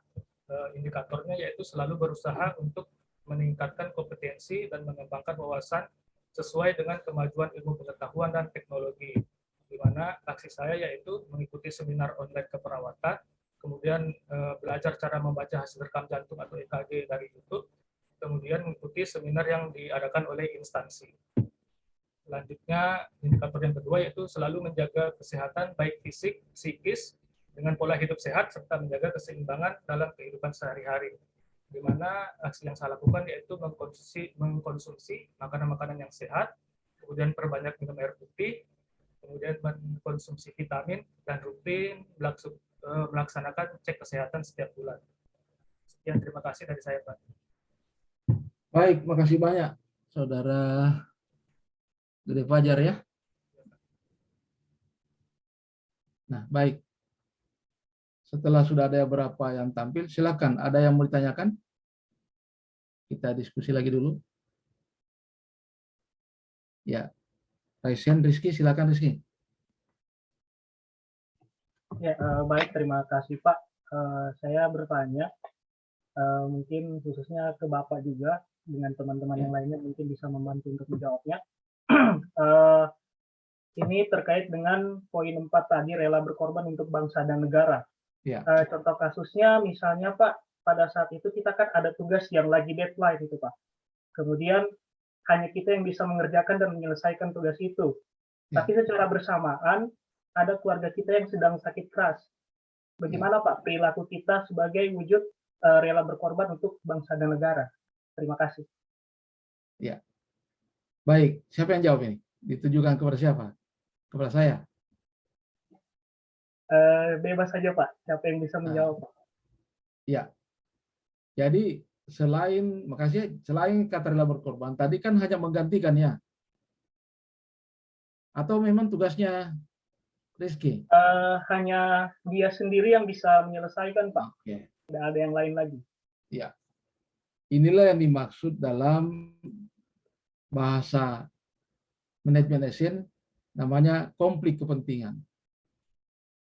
Jadi salah satu bentuk atau ciri dari ASN unggul atau kompeten adalah mampu mengambil pilihan yang tepat pada saat terjadi konflik kepentingan. Di satu sisi memang tanggung jawab yang harus kita emban, karena hanya kita yang bisa melakukan itu dan tugas kita pokok kita. Sementara ada keluarga juga yang punya masalah. Pertanyaannya sekarang, keluarga itu ada orang lain bisa membantu. Ini kan pilihannya, kalau tugas ini tidak ada orang lain bisa lakukan. Kalau keluarga masih ada yang bisa tangani dulu. Ya, silakan. Bukan kita tidak punya rasa. Keluarga itu bisa ditangani orang lain dulu yang mampu menanganinya. Setelah selesai atau pekerjaan kita bisa ditinggalkan, baru kita langsung tangani keluarga. Karena memang terkadang kita berhadapan dengan pilihan-pilihan. Berhadapan dengan pilihan-pilihan. Misalnya begini. Saya kalau mencontohkan, sebenarnya bingung saya cari contoh lain. Contoh pada diri saya sendiri saja. Ketika awal-awal materi kegiatan ini, saya punya tugas. Sebenarnya orang lain bisa lakukan. Cuma saya dijadwalkan membawakan materi. Di sisi lain, istri saya kan baru-baru kecelakaan, tabrakan, kepalanya lubangnya terjadi di ini. Dan sampai sekarang masih mual-mual, biasa masih muntah-muntah, masih jahit. Pada saat kritis, tidak ada orang lain di rumah yang bisa melakukan. Anak-anak sudah pada tiada semua. Dia biasa pusing. Caranya saya tetap jalankan tugas, memfasilitasi peserta. Baru saya coba berikan tugas peserta, sambil saya monitoring satu perangkat menolong istri saya. Karena memang mustahil. Ketika keluarga kita yang paling dekat bermasalah, ya kita manusia biasa, bukan nabi. Ya, jujur saja. Macam saya bingung pada saat itu. Sementara istri saya harus saya pegang. Karena dia mau sakit, muntah, apa semua butuh air. Sementara mengajar ini, jadi tetap dalam kondisi kita, saya off-kan videonya, handphone saya pegang, audionya tetap jalan saya, dan saya bantu istri saya. Artinya seminimal mungkin bisa kita lakukan kegiatan di luar dari tugas pokok. Karena ini tanggung jawab negara ya, tugas kita kepada negara. Ketika Anda tidak melakukan itu, nyawa taruhannya. Tapi di sisi lain juga, kalau Anda tidak tolong keluarga Anda, juga nyawa taruhannya. Kan pertanyaannya di situ ya, Rizky. Nah, kembali kepada individu kita masing-masing, keikhlasan kita. Tidak ada orang mau ikhlas keluarganya hilang. Tapi bagaimana kita membagi? Ketika tugas itu ada orang lain bisa dititip, karena saya yakin keluarga masih ada orang lain. Tangani dulu, bantu dulu dia, sementara kita laksanakan tugas kita. Pada saat ada peluang, tugas ini sudah berjalan, bisa ditinggal, kita akan lakukan mendampingi keluarga. Yang tidak boleh begini. Yang tidak boleh kita lakukan misalnya sementara jam kerja, ya, jam kerja. Kita sebagai pegawai ASN bertugas dari pagi sampai siang. Tapi karena ada peluang, ini terjadi nih, ada peluang, ada penumpang yang mau naik ke Pantoloan, mau naik ke Wombo, maka dia jadi ojek. Dia bawa itu penumpangnya, dibayar dia. Ojek di pasar, itu tidak boleh.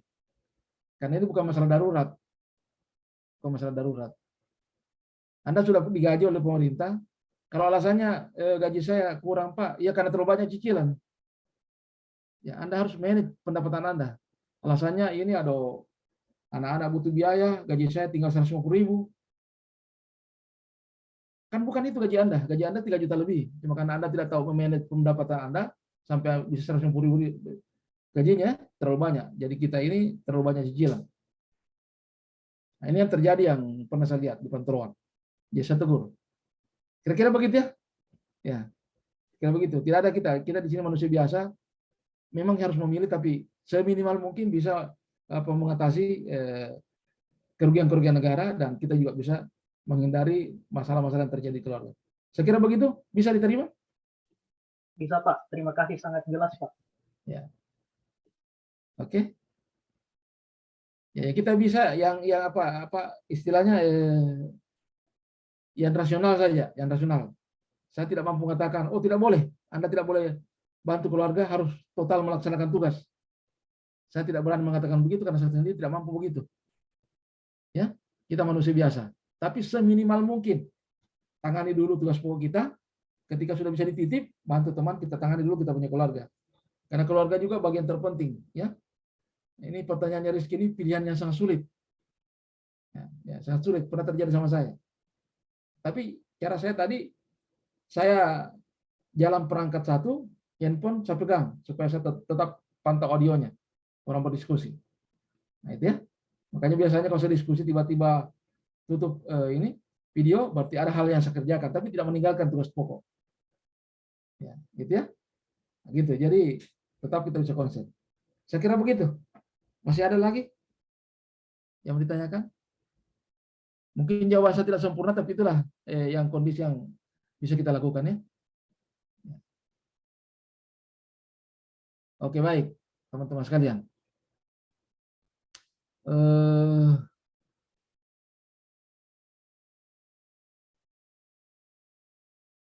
Ya, mungkin Pak Denny bisa menyampaikan tugasnya Pak Den? Ada 3 pilihan, tugas 1, 2, 3.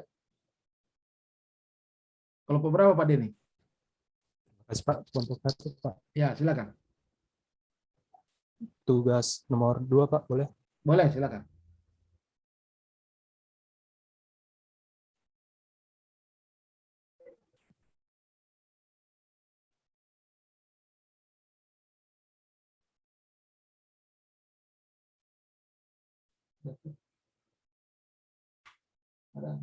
Ada itu.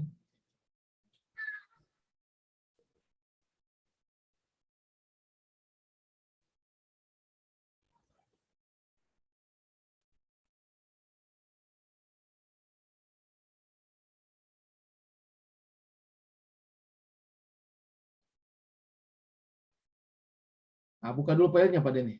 Buka dulu file, stop share dulu, buka file, baru buka share screen. Berat itu, berat. Ya, buka dulu filenya, baru buka share screen-nya.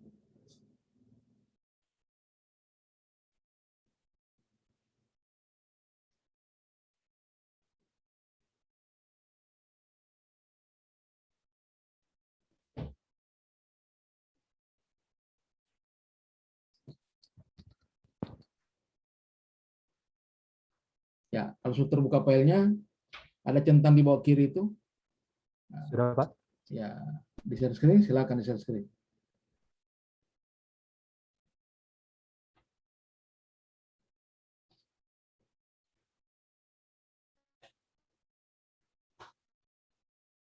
Centang di bawah, baru diklik share screen.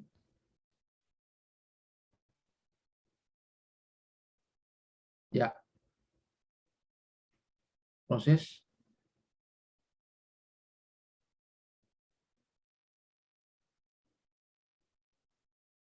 Ya. Terima kasih Pak. Analisis isu kontemporer yang dinasi saya yaitu di Dinas PUPR Pak. Ya. Jadi yang isu-isu yang terjadi seperti bolos pada jam kerja, kurangnya kesadaran pegawai untuk datang tepat, tidak memakai masker di masa pandemi, tidak dibayarkan TP apabila tidak divaksin, melawan atasan, menggunakan fasilitas kantor untuk kepentingan pribadi. Dan isu tersebut saya perkecil Pak menjadi kode etik dan masalah kasus COVID. Dan untuk penafsiran isu semuanya dengan aplikasi APKL semuanya baik. Cuma untuk memperano saya menggunakan metode USG, jadi saya mengambil tentang kode etik di mana yang paling banyak yang terjadi. Dan analisis penyebab isu itu saya menggunakan metode Fishbone. Jadi masalah lingkungan, sikap acuh tak acuh, sistem kebijakan yang tidak efektif, keterampilan kurangnya profesionalisme kerja, dan supplier ketegasan penerapan sanksi. Dan untuk solusi yang saya ambil, jadi pada hari Senin itu bisa digantikan dengan apel pagi, baru memotong gaji karena keterlambatan, memberikan sanksi penurunan jabatan, dan yang terakhir menarik kembali fasilitas kantor. Terima kasih. Ya, terima kasih Pak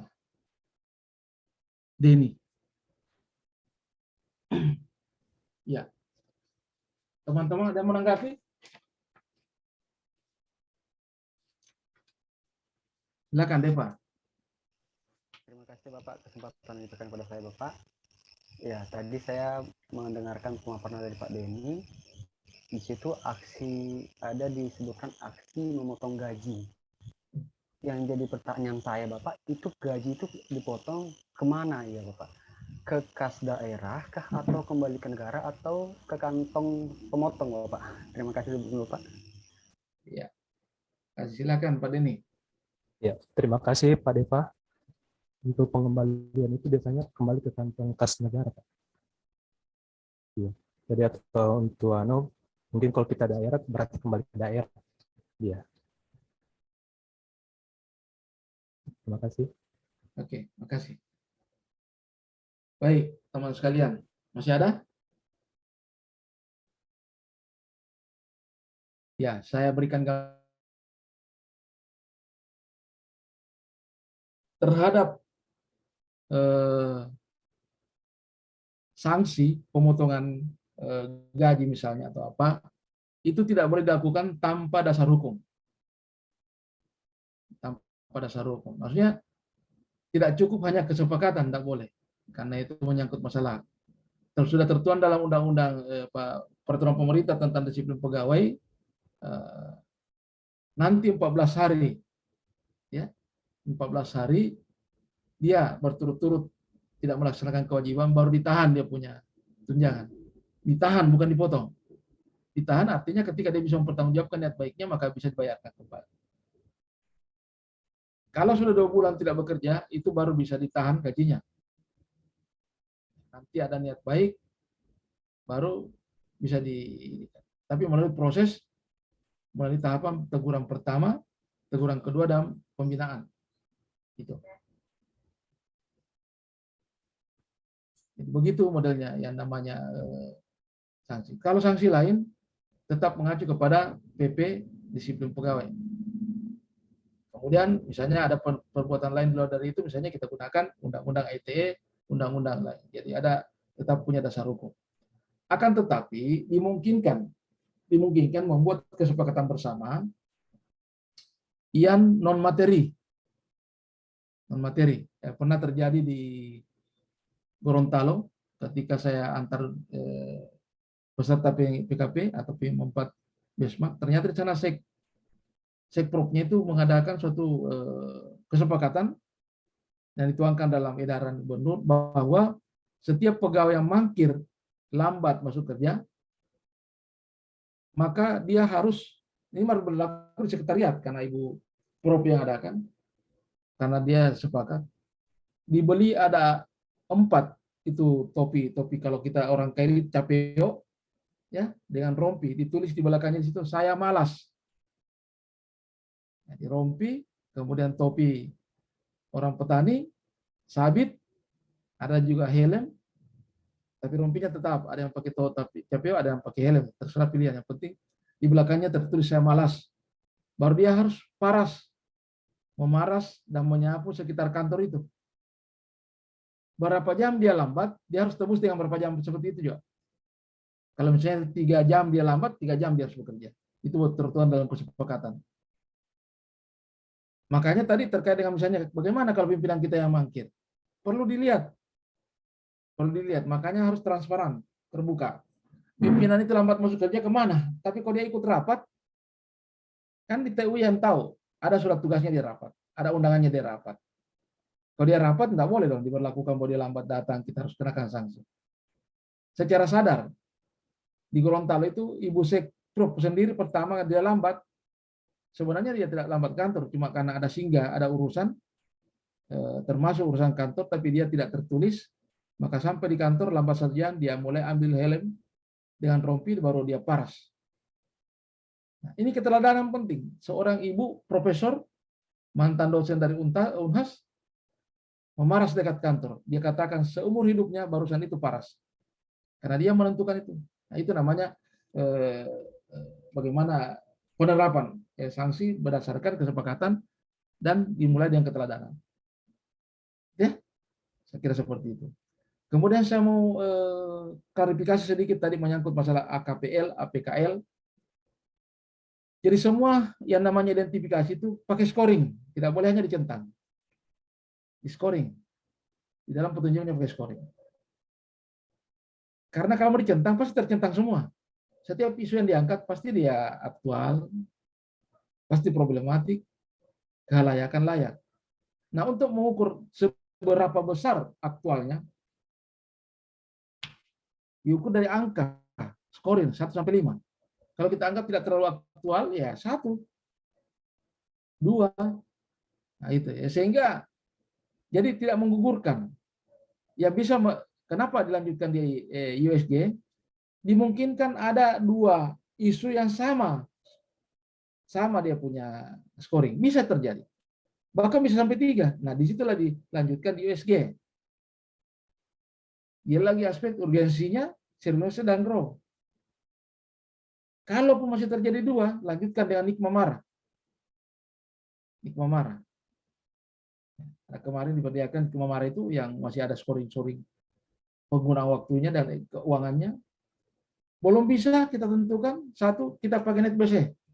Berapa manfaat terhadap biaya yang dikeluarkan. Pasti sudah bisa ditentukan 1. Baru kita teruskan dengan analisis penyebab masalah. Penyebab masalah itu sudah masuk kita kepada fishbone, masuk kepada pokok masalah, mind map boleh.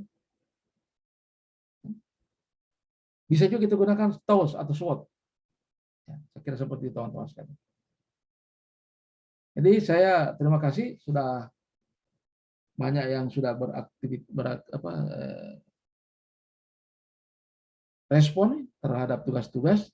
Cuma saya ingatkan teman-teman yang belum sempat tadi tampil, bahkan diberi kesempatan tidak bisa maju, ya coba diperbaiki tugasnya. Karena semua pada akhirnya kita nilai, bukan cuma saya menilai. Ya, evaluator itu mencatat, namanya juga evaluator. Evaluator itu bukan cuma kalian yang dinilai, termasuk saya. Maka saya minta maaf tadi Ibu Nis dan teman-teman, bukan sengaja lambat masuk, karena mic saya bermasalah. Padahal monitor saya sudah dari awal. 15 menit sebelum dimulai, saya tidak pernah lambat saya. Ya, tapi karena mic bermasalah, itu dilakukan saya, tapi saya pantau apa yang disampaikan. Saya dengar. Jadi yang bikin sakit hati, saya dengar kalian bicara, tapi Anda tidak dengar saya bicara. Jadi saya mau jawab, tinggal memang begini, karena Anda tidak dengar. Nah, untung ada manajemen risiko, ada 3 perangkat saya. Nah, sempat aktif 1, baru saya perbaiki yang ini, karena ini yang saya gunakan. Nah, itu pun saya dinilai, sudah dinilai. Ya, iya itu fair. Dan saya yakin teman-teman evaluator itu objektif ya. Biar saya sebagai opanya itu dia panggil opa, tapi kalau memang saya kurang, tetap kurang. Tidak boleh. Ya, karena kita di kantor itu kan ya selalu mengedepankan namanya integritas. Ya. Maaf diterima, kesalahan tidak bisa ditolerir. Tetap kesalahan. Ya. Nah, cuma ada alasannya kalau seperti saya. Macam teman tadi, apa alasannya sampai belum jadi tugasnya? Oke, bisa diterima. Tapi sampai di 11.59 sebentar malam, maka Ibu Nis akan mengunci. Dia kunci tugas itu. Ya, 11.59 dikunci tugas, tidak ada lagi bisa tugas masuk besok. Jadi yang masuk besok dianggap tidak ada. Memang kita harus belajar. Kenapa? Karena teman-teman sekalian nanti di tempat tugasnya, diperhadapkan dengan tugas yang menumpuk, ya. Tadi sudah digambarkan di kesehatan itu, ya. Tugas menumpuk. Nah, kalian kalau mau mengerjakan pekerjaan menunda, tidak akan selesai. Resepnya, ketika menghadapi pekerjaan yang menumpuk, hanya bisa diselesaikan satu persatu. Tidak akan bisa diselesaikan sekaligus. Ya, coba saya tanya orang di kesehatan. Kalau menumpuk 5 orang, Anda bisa 1 kali periksa 5 orang? Nggak bisa. Tetap satu persatu. Beda kalau seminar. Kita panel 5 orang boleh. Tapi kalau orang di opname nggak bisa. Bisa salah resep kita. Misalnya penyakitnya si A tertukar dengan penyakitnya apa, resepnya si B. Gawat itu. Tidak bisa ditolerir itu. Makanya harus satu persatu. Makanya dimulai dari cara kita mengerjakan tugas. Saya mengerti kalau ada yang penting sudah ada bahannya. Tinggal mau dirapikan ya. Ya, karena memang begitu. Kita selalu berhadapan dengan kondisi yang tidak menguntungkan. Makanya teman-teman harus siap namanya manajemen risiko atau pengendalian pekerjaan. Kita sudah bayangkan, ya teman-teman, sekarang saya berikan tip. Saya ada waktu ya, lebih kurang 2 menit. Biar lewat sedikit kan kita lambat juga mulai. Cuma mungkin Ibu Nis nanti dan teman-teman, aduh lambat tidak jadi kuenya nanti ya. Oh boleh buat. Kesalahan saya dia yang tanggung. Jadi tidak ada alasan tidak ada signal. Makanya mulai sekarang teman-teman sudah harus mencari-cari di mana kira-kira bagus signal. Kalau mau tahu tipnya saya, dulu kalau saya waktu kuliah, kalau waktu saya Opa dulu kuliah S3 sudah pakai online. 2009 Opa sudah pakai online. Caranya saya ke kantor Telkom. Tidak mungkin tidak ada signal di kantor Telkom. Listrik tidak mungkin mati. Ada free di situ di kantor Telkom.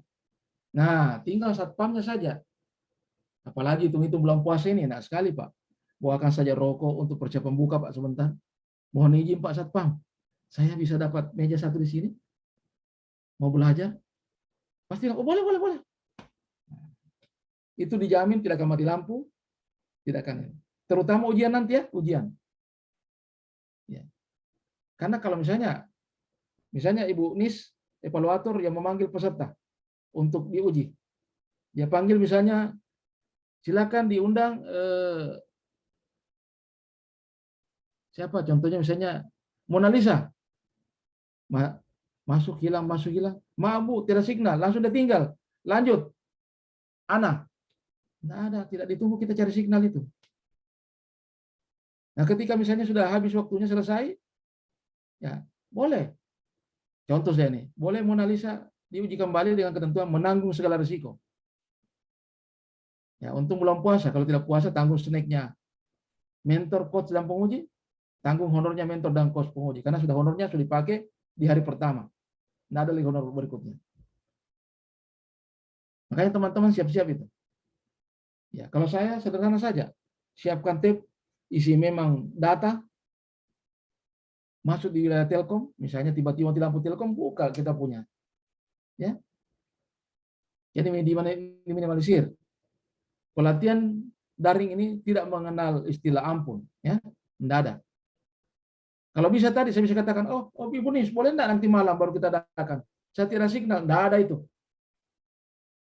Meteran berjalan. Dengar tadi Ibu Nis, waktu berjalan terus. Enggak ada bilang, oh kasihan Opa tidak ada signal, tidak ada. Harus berusaha. Nah, kalau fasilitator saja harus, apalagi peserta. Ya. Ini saya ingatkan teman-teman, minta maaf kalau saya bicara begini untuk kebaikannya kita. Karena banyak ya, bukan satu, banyak orang gagal bukan karena ketidakmampuan, tapi fasilitas yang tidak mendukung. Ya. Termasuk teman saya, Widya Suara, dia ikut berjenjang menengah, berada di Banggai Laut. Habis Banggai Laut ditugaskan di Morowali Utara. Itu daerah dua-dua daerah buta, daerah signal, maka dia tidak lulus. Dia tidak lulus. Alhasil kasihan sekarang sudah pensiun karena tidak bisa naik pangkat. Nah, ini contoh ya. Contoh-contoh. Oke, kembali saya serahkan kepada teman-teman. Masih ada yang mau bertanya? Masih ada kurang lebih 2 menit. Kalaupun masih ada yang mau tambah, bisa kita minta lagi tambah dengan Ibu Nis sekitar 2 menit lagi.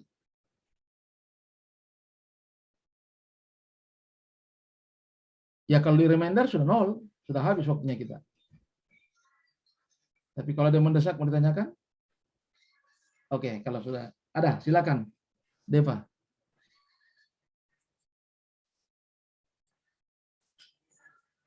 Silakan Deva. Nah, ini tidak signal juga Mas Ani. Silakan. Ya baik, maaf teman-teman sekalian. Karena waktu kita harus kembali ke ini ya. Boleh lewat WA saja.